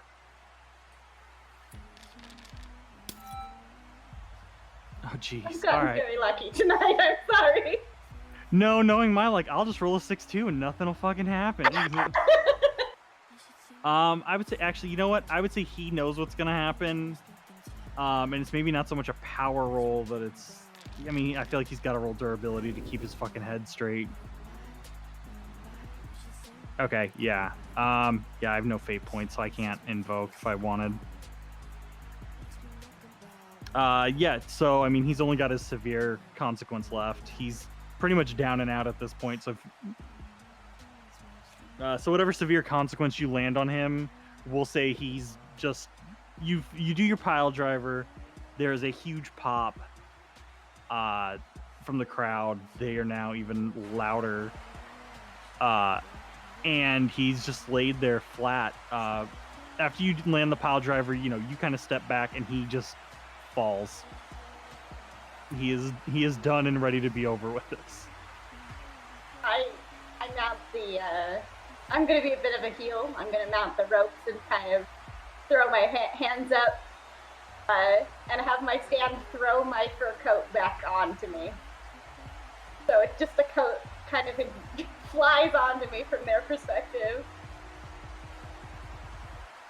And I grab the mic from, I guess, the referee and just say, "I'm the fucking wild man!" Yeah, you do that, and yeah, they're still cheering and screaming. Like the ref is counting him as he's laying there. And at this point, he's probably on like 4 or 5. So yeah, he's counting. So you can either pin him, because he is still awake. He's not like fully. I mean, unless you want his severe consequence to be unconscious, in which case he just won't get up. Oh, I'll go down and I'll jump down and pin him. I won't actually hit him. What's that thing where they like elbow right next to a person? Okay. Yeah, Okay. you put your foot, you got 1 foot on the bottom rope, 1 on the middle rope. You get thrown your coat and swing it on in one fluid motion. Shout to the crowd that you're the wild man now. And then immediately just kind of spring off. You don't do like a big pop for this kind of pin. You just kind of spring off and like fluidly shift yourself in the air to go for the pin, and are just you're like, it's even more embarrassing for him. You're just lazily doing it. And he just that was it. He is effectively taken out with a 3 count. I pat him on the chest. Is he pretending to be dead, or would he stand up if I offered my hand? He's just gonna lay there. He has his eyes closed, so he wouldn't see it if you Okay. did it. I'll just whisper, "Good match, wild man," and I'll head off. Before you move, you just hear "fuck you" as he lays there. Yeah, he needs a moment. Sometimes that happens. So he lays there while you are allowed to leave. Yeah.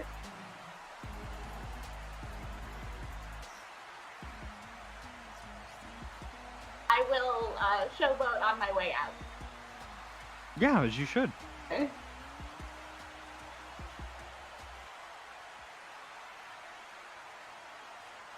Yeah, the crowd is loving it. They're eating it up.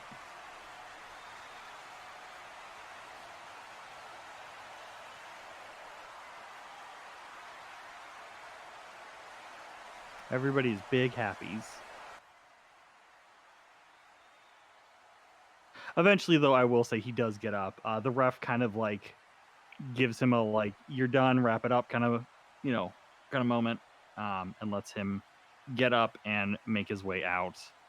There are still like some cheering and clapping for him, but he doesn't pay it any attention as he goes.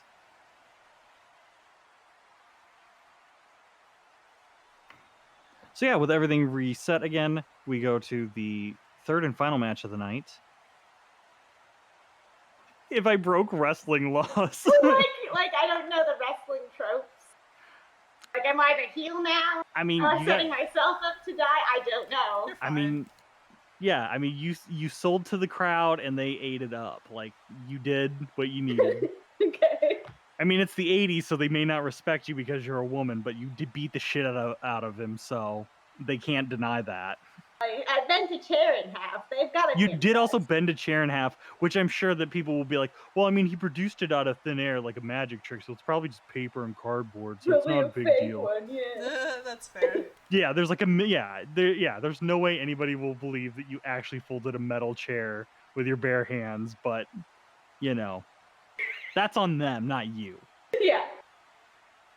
Yeah, they don't have the internet to be shitheads about it, so they're just gonna sit in their seats and do it.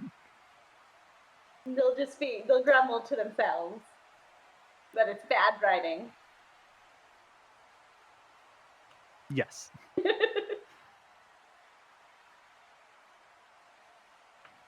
Okay. All right. So now with the last match of the night, the announcer will go, all right, ladies and gentlemen, we have a very special match. We have another newcomer. Where's Dolce from? Or where would she tell the announcer to announce where she's from? Ah, fuck it. She's from Mexico. Okay. Yeah, you hear we've already had one come through before, and now we have another. From Mexico City, Mexico, we have the one, the only Dolce Taboo. And I had some music for that. Haha, I sure didn't.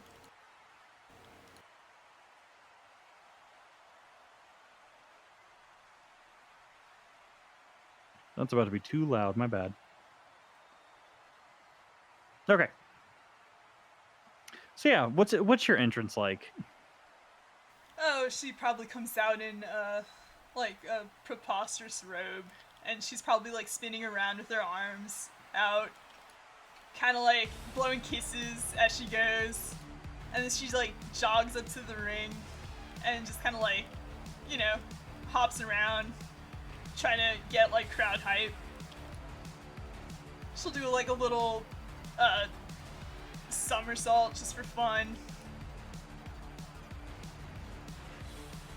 Hell yeah. Get it! Alrighty, we'll put you in the ring.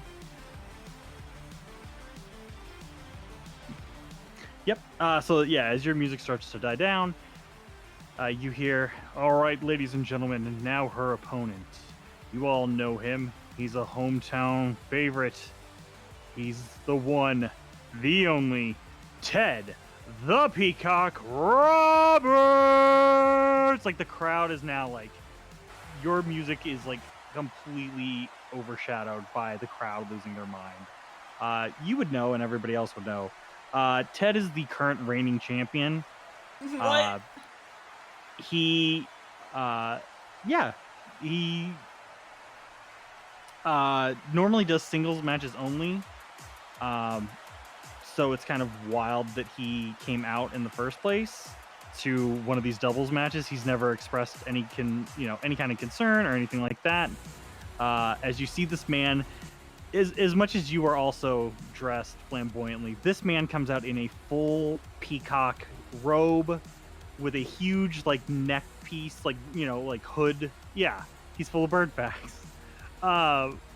Like peacock sequence, like peacock on the, he is fully decked out. He is translucent and resplendent. As he does this kind of like, it's kind of like very business like, but he's trying to be a little like flamboyant as he moves, but like his feet are not light. He just kind of stomps, but he's clearly trying not to. He does a full like 360 around the ring, like waving to the crowd. Like he eventually climbs up onto the ropes and in his corner, and like looks at the crowd as he takes the robe off. He whips it around over his head and launches it into the crowd. And then like does a both arms are thrown up into this like Adonis pose as he flexes, and the crowd just like is screaming over his music. Just absolutely losing their minds as he climbs back down, and we'll take like a look at you, and we'll just kind of nod and give like a smile and a wink. Oh, no manches. I wasn't expecting you. And since he took away all the attention, she's just gonna saucily take off her robe and just drop it and kick it out. Yeah. He sees you, and he kind of gives a nod, and he just goes, yeah, good one. That's, I don't usually do this for newbies, so, but, things change. Are you bored? No, I don't know. Nah. Boards, you can see he's a little uncomfortable with that. Like, he doesn't want to talk about it, and you immediately brought it up. Ah, then you're here to practice. Yeah, I mean, you guys are all kind of newbies, and, I don't want to say losers, but I mean, I think that's the first match I've ever seen Lou win on purpose, so that's interesting. I didn't know why they brought the big broad out for that. He could have, I don't know. Y'all actually, you probably the smallest one out of the three of them tonight, so you got that for you. All right, and you hear the bell ring. So let's roll. Are you gonna be heads or tails? I guess tails.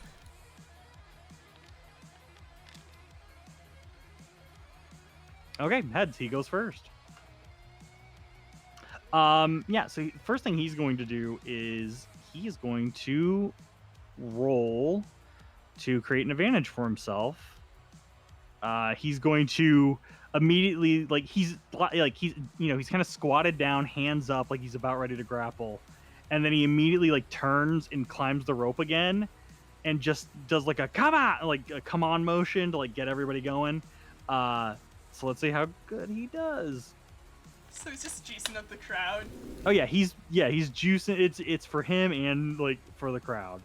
So you can figure out what you want to do to counter that, since the create advantage is a contested kind of roll. So you can choose to take this opportunity. He's got his back turned to you. Yeah, you know what? She's just gonna go directly for a waist lock from behind. Yeah, I was him. gonna say. Yeah, you can. Yeah, That's you some can grab him by cocky the shit. waist and pull him. Yeah. But with his stunt spotlight, that is a 4 that he's rolling to create that advantage. Oh damn. What would you like me to roll? You can roll. I would say you could probably roll either. Let me look at your sheet, because I want to say it'd be a speed roll, because you're trying to rush him down before he can really work the crowd up. Yeah, that's fine. Yes, yeah. Give me a speed roll. Oh, yeah. So yeah, I'm gonna say he's gonna invoke to match that. He feels you grab him by the waist, and he's the reigning champ. You're not gonna do this to him. So yeah, he's gonna invoke his reigning champion to meet your 6, and he'll grab your hands with his hands and hop in one fluid motion. He kind of hops down back onto the mat, and he doesn't turn his head or anything, but you do hear him say back to you, just that's not how we dance here. Wait, so is he facing her again now? No, he's not. He's not facing you yet. He still has his back to you, but he did kind of turn his head, and just kind of that ain't how we dance around here.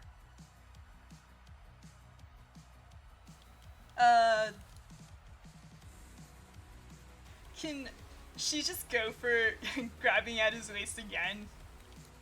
Oh yeah, I mean your hands are still there. If anything, you grabbed his waist, and he put his hands over yours to so that when you went up, he could do the motion of going down, holding your hands back down, so you didn't get to lift him. It looks like a struggle, but he just didn't give to let you throw him around. So yeah, if you want to do it again, your hands are there, so you can easily just this will be a power roll to get this man up and over you. Okay, in that case, since I understand what he did now, she's gonna let go, and she's gonna go for putting her head under his shoulder to try to lift him up that way. Okay, yeah. So you're gonna kind of wrench him a little better. Okay. Well, the idea is to do what's called in the luchador world, the Cia Electrica, or the atomic drop. Hell yeah. So if she can manage to lift him, she's gonna drop him on her knee, tailbone first. Okay. What do you want me to roll? Yeah, I mean, I would say it's still a power roll, because yeah, you've got, but yeah.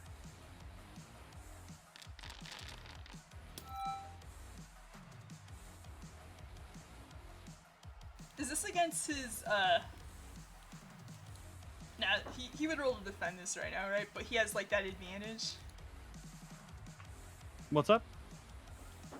Like, he pulled off his advantage, so this turn is him defending with that +2 advantage, right? Yes, yeah. Since he pulled off his advantage, yeah, he does have the advantage. Which, because of Spotlight, it's actually going to be a +4 roll.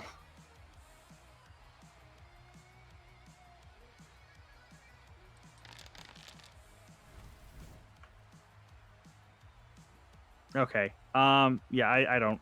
I mean, if you can invoke it, but I mean, yeah, he does have that like pocket Okay, so is that an 8? pocket advantage. Yeah, it'd be an 8.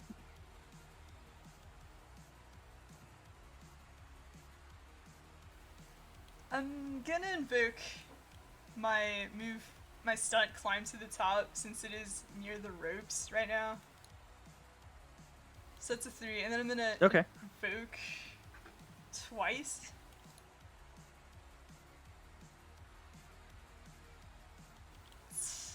Tired of being disrespected by men, and Luchadora Flamboyance is a must. Okay.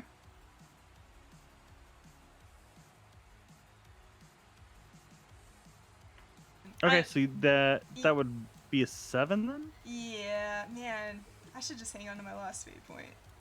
Yeah, I was gonna say you can. Yeah, because I mean he's just defending another. Wait, he's just defending? Well, yeah, because you're trying to throw him. Oh no, if he's just defending. Yeah, I was gonna say yeah, you're doing the atomic drop on him, so he was defending. Okay. So, if I don't invoke anything and just let him defend, basically, what happens? Let's see. Honestly, he didn't even need to use his advantage there. Well, yeah, I mean that's what I was saying. Like, if you want to invoke, you can, but he does have an advantage, so Okay, never mind. I'm sorry. you for could just let using you that. could just let it wash. No, that's fine. In Yeah, that case, so- yeah, I do nothing then. I just don't pull off this move. Okay, yeah, no, you go to hit him with an atomic drop, and he once again just will not sell at all on your throw.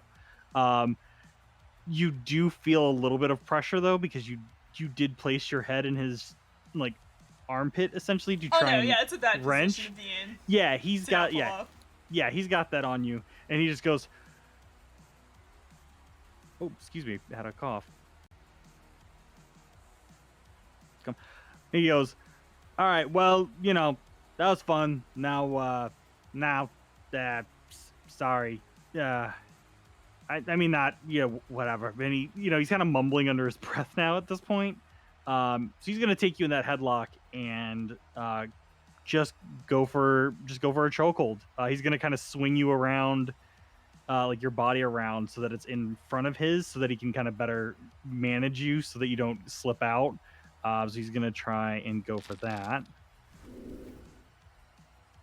Okay, yeah. So he's got that's just gonna be a plain 3 right now. So you can roll, you can roll speed or speed to try and get out of it, or durability to, I guess just survive it without blacking out. Can I use technique to Yep. like basically grab his elbow and like try to kick his leg out from under him so that he doesn't have any leverage to apply pressure? Okay, so you want to try and like trip him up so that Yeah, basically try to to get out of break the his hold. Yeah. Okay. Yeah, I'll say that still falls. I'll say that still falls under like a speed roll.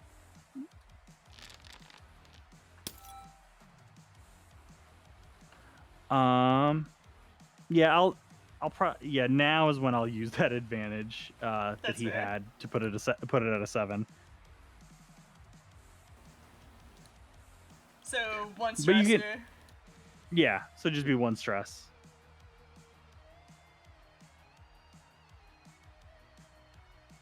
Yeah, That's fine. Was that his attack?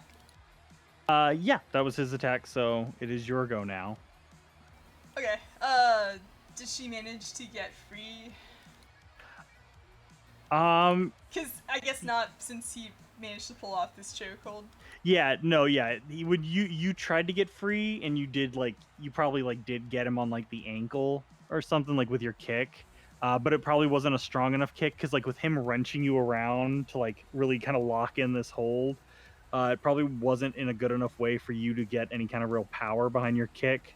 And then of course he is also choking you out to force you to tap or black out. So yeah, you started to that stress is the effects of suffering the choke. So you can get out of it, or you can try and you'll either try and break out of it, or you can try and use that against him.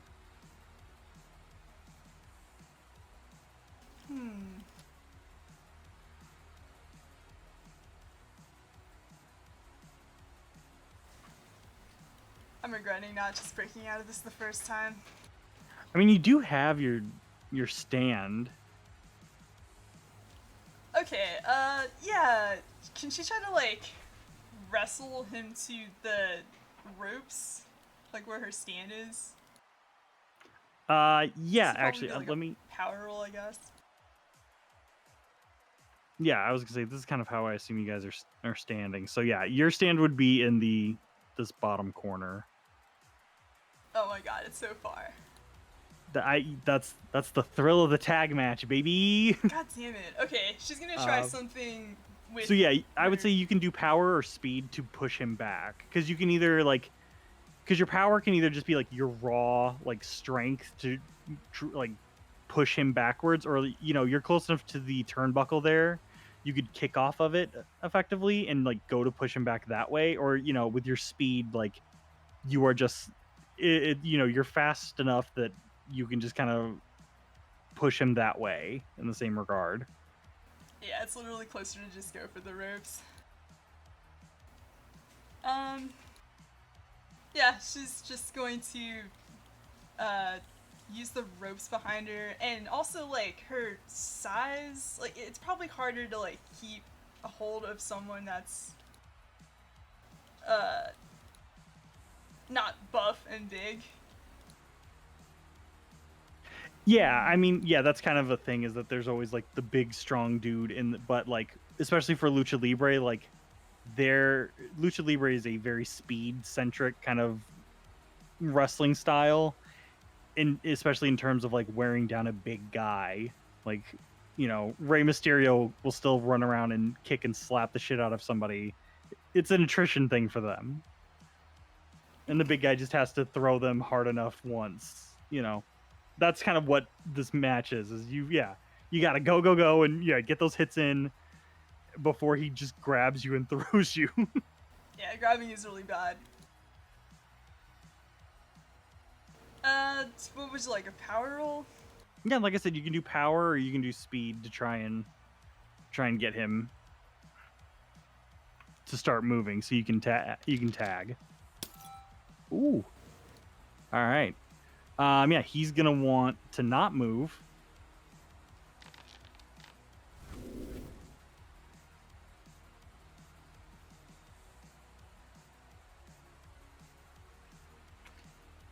Yeah, no, I don't want to do that. I want to save a fate point. So, yeah, you're able to move him.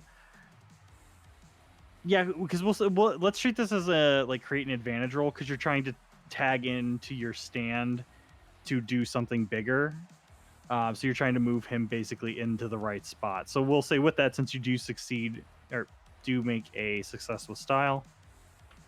Sorry, when I click, I have to let go of control to do that. Yes, so since you succeeded with style, you get what kind of aspect do you want to put out there? Because you get that scene aspect that you can now invoke twice. See an aspect.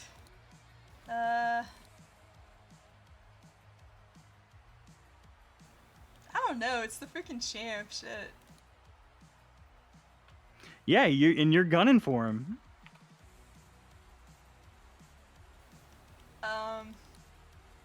I was gonna say I think I've got one if you don't got one. Yeah. Do you have any ideas? Help, Deanne, please. Yes, I will.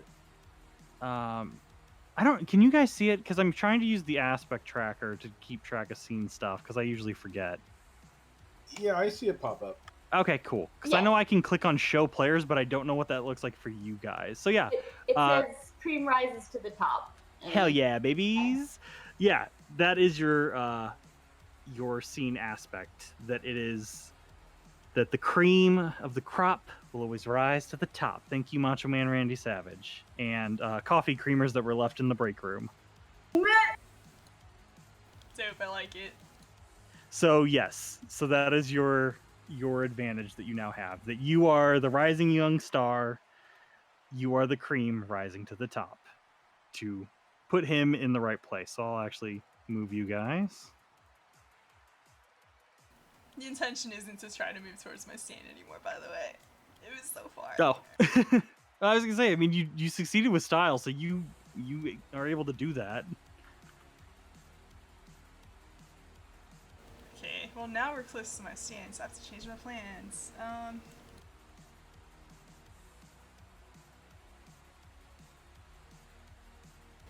Whatever. I'm just gonna have her like run to one of the ropes for like momentum and just basically try to like face to the mat this guy. Okay. Yeah, actually, it is his turn because you just set that up. Oh yeah, sorry. Yeah, so he now knows that he's where you can tag in. He doesn't want to be there, so he's going to wrestling is confusing. Yeah. No, it's fine. Just you have to like describe body stuff and like picture it. Yeah, they're just guys holding dudes.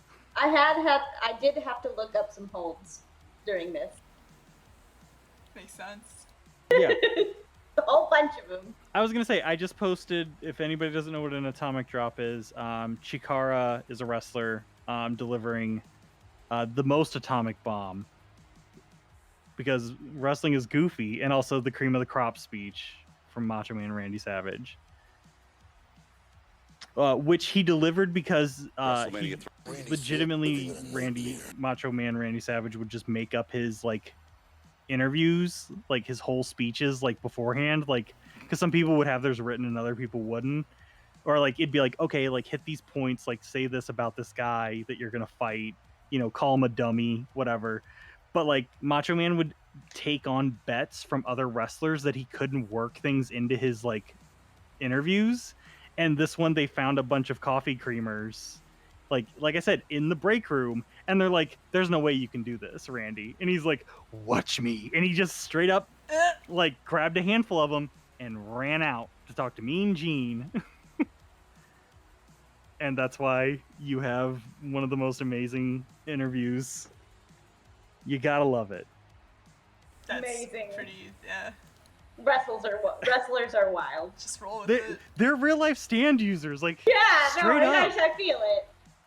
Like they'll have like it's not crazy. Like I just saw the invisible pants grenade, so yes.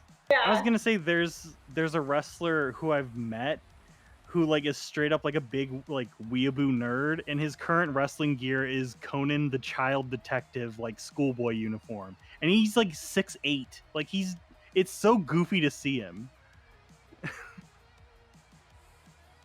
Balls. Alright. But it's funny as shit. What's And that's Peacock doing here? Yeah, I'm gonna pay a fate point. He is. You can feel like he is getting more and more upset with this because again, it's been like girls winning. Like girls getting the upper hand on the dudes, and like it's the '80s.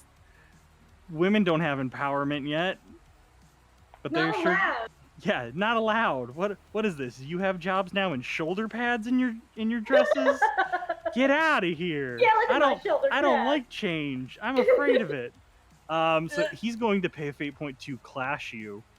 And he also has, and that will activate his stunt, strut with you. He only rolls speed for his rolls. Oh, jeez.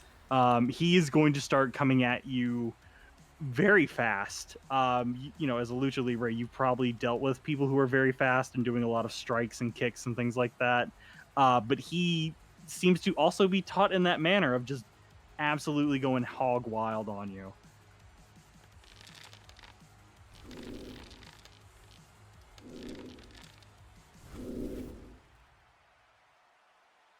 Okay. Alright, rough. So yeah, you can roll. Yeah, you can roll whatever you want to avoid that.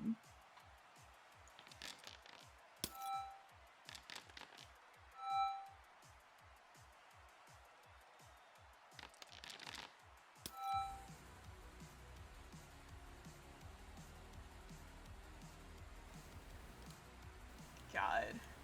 Okay. I was gonna say, yeah. Do you have any fate points you want to invoke? Because What's a stunt do?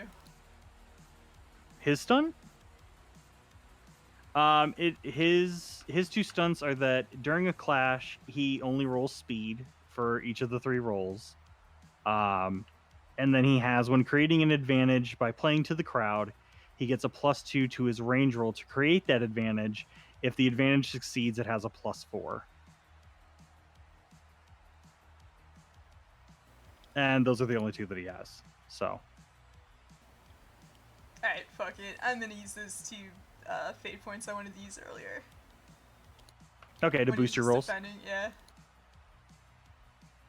Okay. The second one and the last one. Okay, so you're gonna bump those up to 4 and 5 then?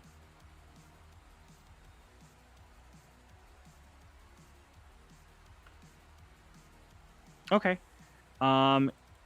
Yeah, he's gonna use his last fate point then too. To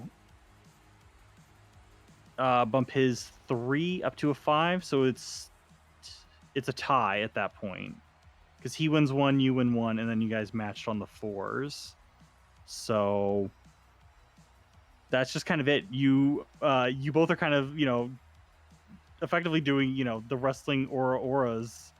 And you both seem a little not out of it, but you guys just went at it with each other. So they're both like just a slap fight thing. Yeah, it's just a slap fight, but yeah, that's actually a common thing in wrestling where like you and the other person will take turns like Just chopping backhanding each other's yeah, chest. just backhanding each other's Disrespectful chest. shit. Yeah, and every time there's a slap, there's this like thunderclap of like sound, like sweat like launches off of each of you, and the crowd is woo, woo, just like absolutely loving it. Okay. Well, she's gonna rub her chest and go like, "Yeah, you like getting those feels, huh?" And he goes, "Oh, hey, don't talk. I don't mean nothing by Yeah, that." And if anything, he looks to the ref with his hands up, like like he definitely didn't mean to do any of that. But it wasn't a sexist thing. It's a wrestling thing. It's different. Okay, well, she's gonna like do a little like mwah, and climb the ropes next to him to try to pull off a crazy move. Hell yeah, let's go. What do you got? The head scissors takedown, where she puts her legs around his head and tries to force him into a somersault onto the mat.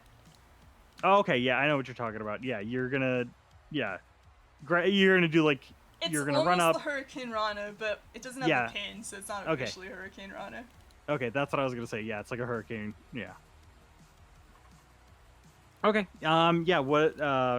Is that? I'm guessing that's a speed. Yeah, that'll be a speed roll because you gotta do this quick.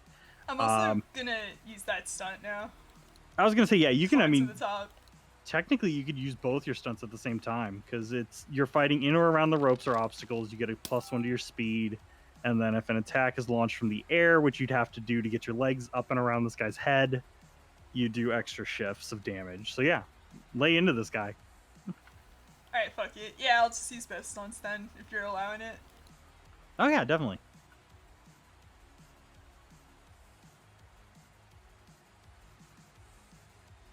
Yeah, I would say he's gonna see you coming and he's gonna try and duck you. Oh shit! Oh shit. I didn't expect that. I was gonna say he's out of fate points, so if anything, all I can do is start accepting compels from him.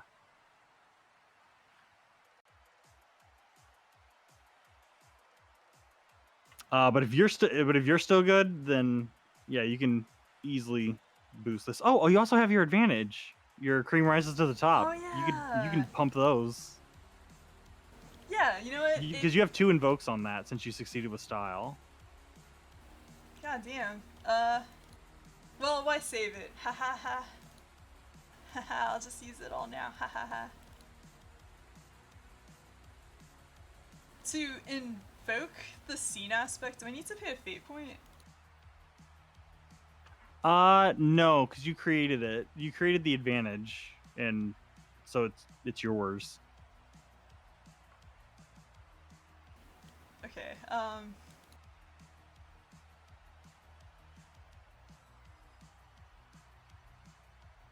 well, if this is gonna be all into one move, it's just gonna be a Hurricane Rana, and she's gonna end it with like a pin.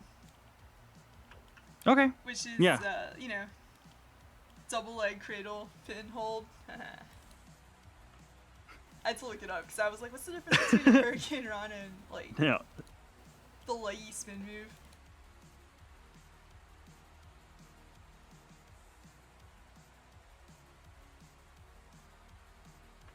Okay. Yeah, so you're gonna dump both fate points into that, so that makes it +4, so that's an 11. Yeah, I was trying to count it. Okay. Yeah, like I said, yeah, like I'd have to take a bunch of weird compels because I can't just compel the same thing a bunch of times to get enough points to pass it because I'm salty. So yeah, so that's 4. So he'll eat his 2. Even more rolls, yeah. So he'll eat his 2 on that, and then what's a consequence you want to give him?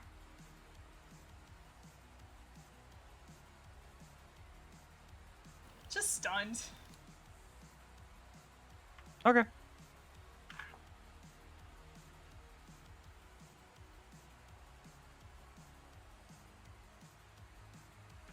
Also, I'm realizing looking at the artwork that like Midjourney generated for Ted, he looks like the detective from Disco Elysium, which is funny. Like it's the big, wide, fucking mustache. What a goofy looking guy. Thanks, computers, I guess.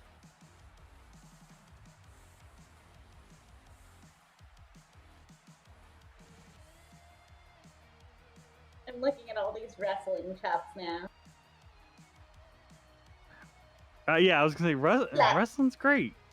It's full of the most ridiculous shit you'll ever hear or see, and everyone plays it seriously because that's kayfabe, baby. Slap. Yeah. So you smacked him around pretty good.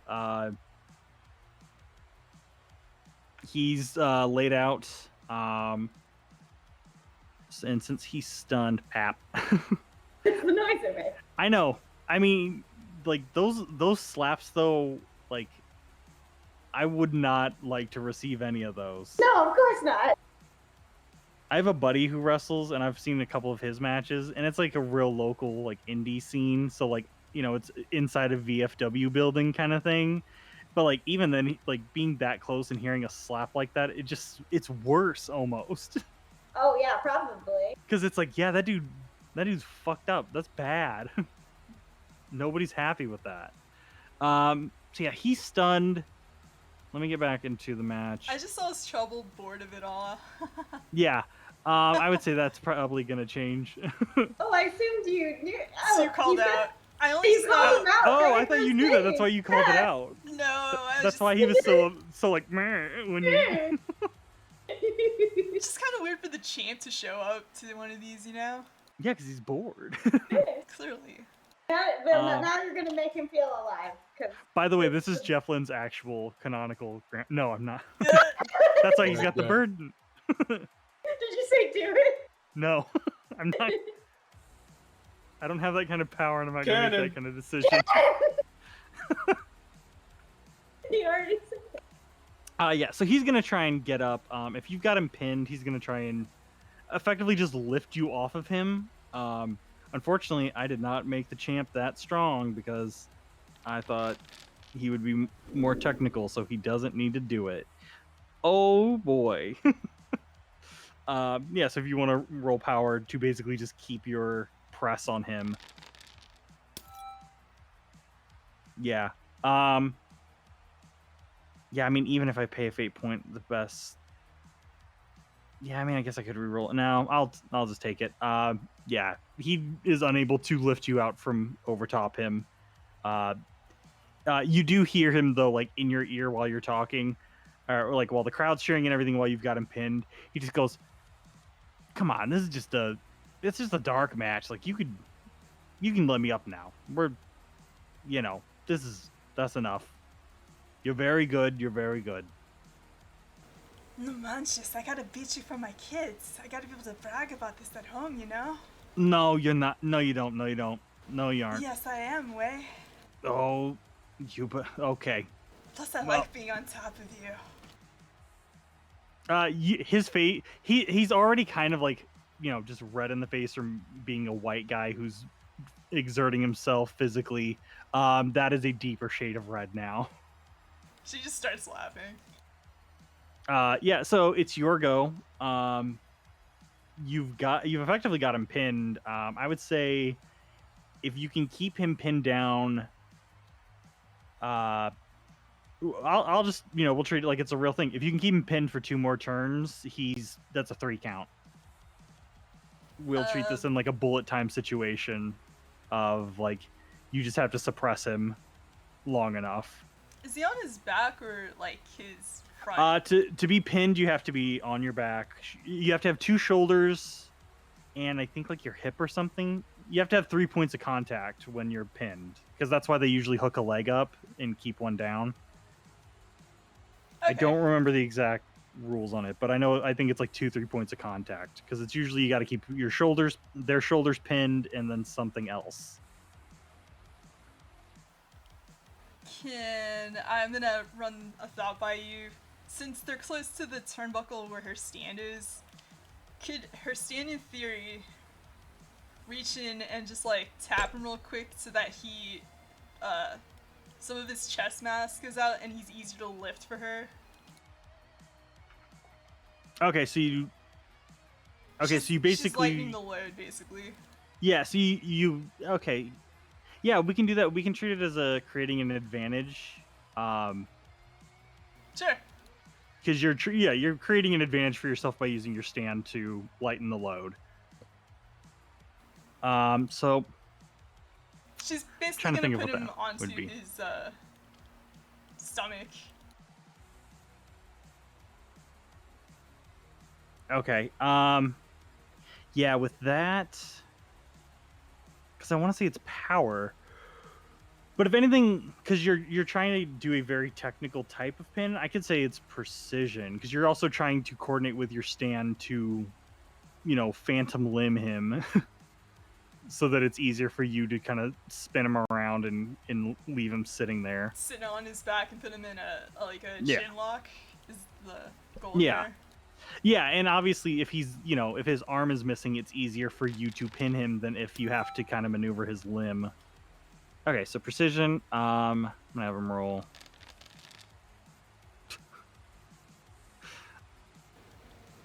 Honestly, I could just use my fate point.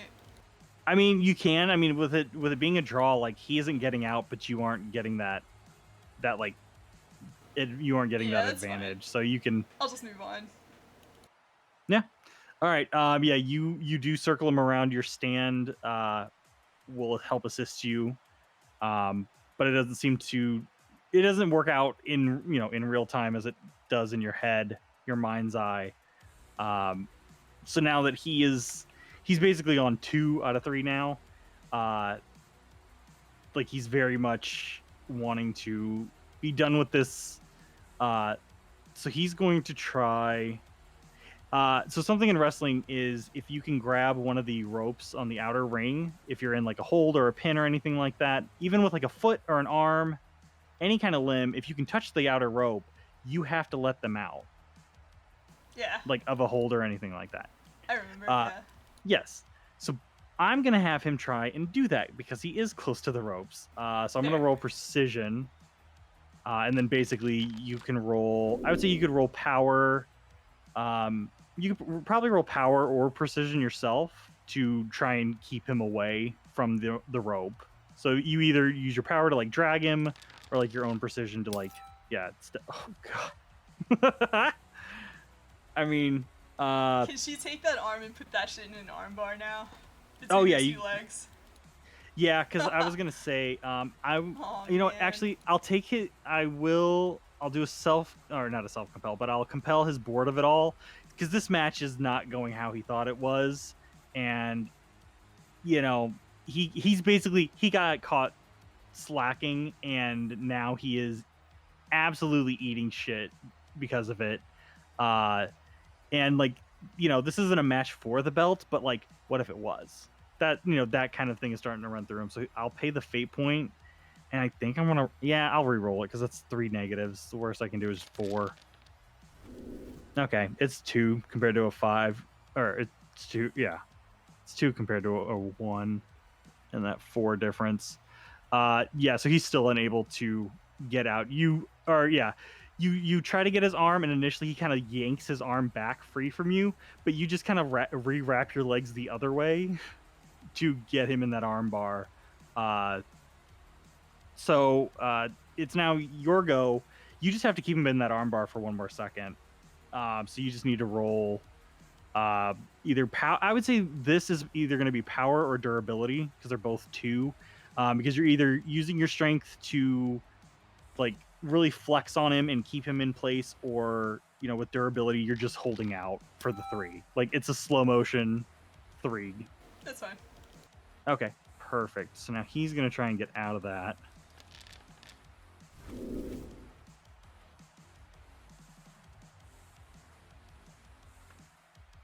Yeah, so that's another draw. I'm just gonna use my fate point. My last fate point here. Okay, your last one. Okay, yeah, then you put it over on him with you see he is like full on flexing, like rippling with sweat from the lights and the crowd cheering. He's trying for that rope. Even like his feet are trying to reach for the other rope. But he just doesn't have, he's not tall enough. Like he's just kind of tapping. You can just kind of see his feet tapping as he's kicking at, like, to try and reach. With being in an arm bar like he is, he cannot extend his arm any further than he can, but he's trying. And you are able to hold out. You tense yourself. Every part of your musculature and body feel like Right concept. High-strung yeah. mother desperate to unwind. Yes, yeah. In this moment, you are fully strung. You are cable steel, like corded and like knotted to support, infinitely, heavy structures. It is the weight of the wrestling world that you are now keeping suspended with these pythons of yours. As you hear 3, and the bell goes off, and the crowd is almost quiet at first because nobody knows what to do, because you just beat the champ, but it was a dark match, but you still beat the champ, and then like the crowd is just absolutely ravenous. They are losing it. Like you can't hear the announcers, but if you look at them, like PBR, like you thought he was red in the face before with like somehow these matches went. That man looks like he's about to just straight up have a heart attack. Like he probably needs to calm down. But like this is such a hype moment. You've done it. You've beaten the champ. Yeah, she's gonna roll off and grab her cape that or robe, I guess, that wasn't too far, and she's just gonna like lay it over the champ's body, like he's Damn, dead. just straight up, yeah, straight and then up. she's just gonna bow to the crowd. You do that, and like they're losing it even more. Both of the refs are like beside themselves. Dudesley has PBR by the shoulders and is rocking him like side to side, like yelling into like their headsets. I don't mean to spin him. The entire crowd is almost at attention, like at their feet for you. I didn't mean to. I was holding control when I was trying to zoom out, and zoom out is the mouse wheel. But if you have a token selected, yeah, you turn. No, she's Yeah. gonna turn back around and pull the cover down like he's sleeping. Yeah, Sorry. yeah, you're a good mother. You tucked him into bed. Oh, Exactly. I'm just kidding. Yeah, he's laying there, just kind of looking up, and you've draped your own cape over him, and then tucked him in with it. While you're doing that, you hear him kind of mumbling to himself, and you just hear, this is right. I probably deserve to be buried like this. oh no! And he at this point he actually kind of shifts his head and like looks at you, and he just goes, if you're not doing anything later, you can keep the mask on or off, but I got my own corner apartment. It's got it's all glass. Hello there, girl. But Hey, you're a good man. Come on. I'm just saying we could get a drink after ice baths. We gotta relax. She's gonna like take out a little marker and write her number on his chest, I guess. Fine. Beautiful. We have a date. He kind of looks down at it, and you wrote it so that it's upside down to him, and he just goes, "I'll figure that out later." He'll figure that out. He has to. Yeah, she's gonna yank off her cape and just kind of sashay out the ring. He's gonna roll It was over. Fun. Yeah, as you leave, you see he's rolled over, and he's now laying like on his own stomach, and he's just kind of laying there like planking almost. And you see him kind of get up a little, and now he's just kind of sitting there, just kind of like trying to like understand what happened. And he eventually is like watching you leave like the arena, and before he eventually slides out of the rope from under the bottom rope, and he'll actually make his way in front of the announcers. And they're still talking and like going over commentary and everything like that. He'll take the headset off of PBR, who is just spouting like nonsense. He's like Yosemite Sam at this point. No, he's not trying to hide the number. It's written on his chest, and if anything, like if anything, the Sharpie and the sweat are not mixing well. He's going to probably lose that number at some point if he is not quick. So if anything, someone else will be getting a lot of calls tonight. Oh, no. But as he takes the headset off of PBR's head, he will get the crowd will kind of work themselves down a little, and he just goes, "Yeah, I mean, let's give it up, everybody. There was a lot of crazy kids tonight, huh? But I mean, that wasn't for the belt. I didn't even bring it out." And you get some more people cheering and clapping and stuff. He goes, if this were a real match, and you get some like, oh, ooh, oh. Actually, I have that. I know I have that one. Hang on. Oh no, I have gasp. And yeah, and then a little bit of this. Oh, there. Yeah, and he's like, it would have went a lot differently. So I mean, Dolce baby, the name's true. You sweet like sugar, but unfortunately, peacocks they don't really take sugar and nothing. They're more of a grass type of bird. And he just drops the headset. You hear like thud, thud, thud, and like mic feedback, and people are like kind of clearing, like cheering and clapping and stuff like that. As he'll make his own way out and around. Then he'll grab his own peacock feather cape as he will make his way out as well. And that will end tonight's session. Another wonderful Saturday night spent at the New York Wrestling Federation. I do hope we see these characters again, honestly. I mean, I guess I got to figure out how to work them, and it'll be great. If anything, you guys will run into people without their masks on. Who's that? I don't know. Somebody and her mom? Oh. Yo, why is that mom so jacked? What's going on? All I know is that Mel's sister is in the same class as this girl's daughter is. Oh. Oh yeah, Mel's niece and Dolce's daughter are in the same grade. Canon. I guess, why not?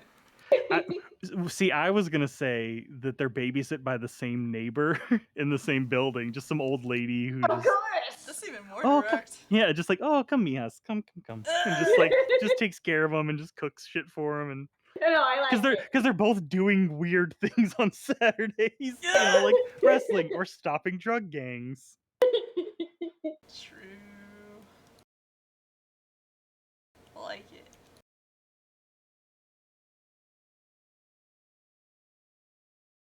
So yes, that was them wrestling boys. Damn, that actually worked out on time. Yeah, for 3 fights back to back to back, I was like, man, we're gonna go late. It's not gonna be fun. No, we went through them. How it worked out. Yeah. Yeah, surprisingly. Combat's messy business sometimes too.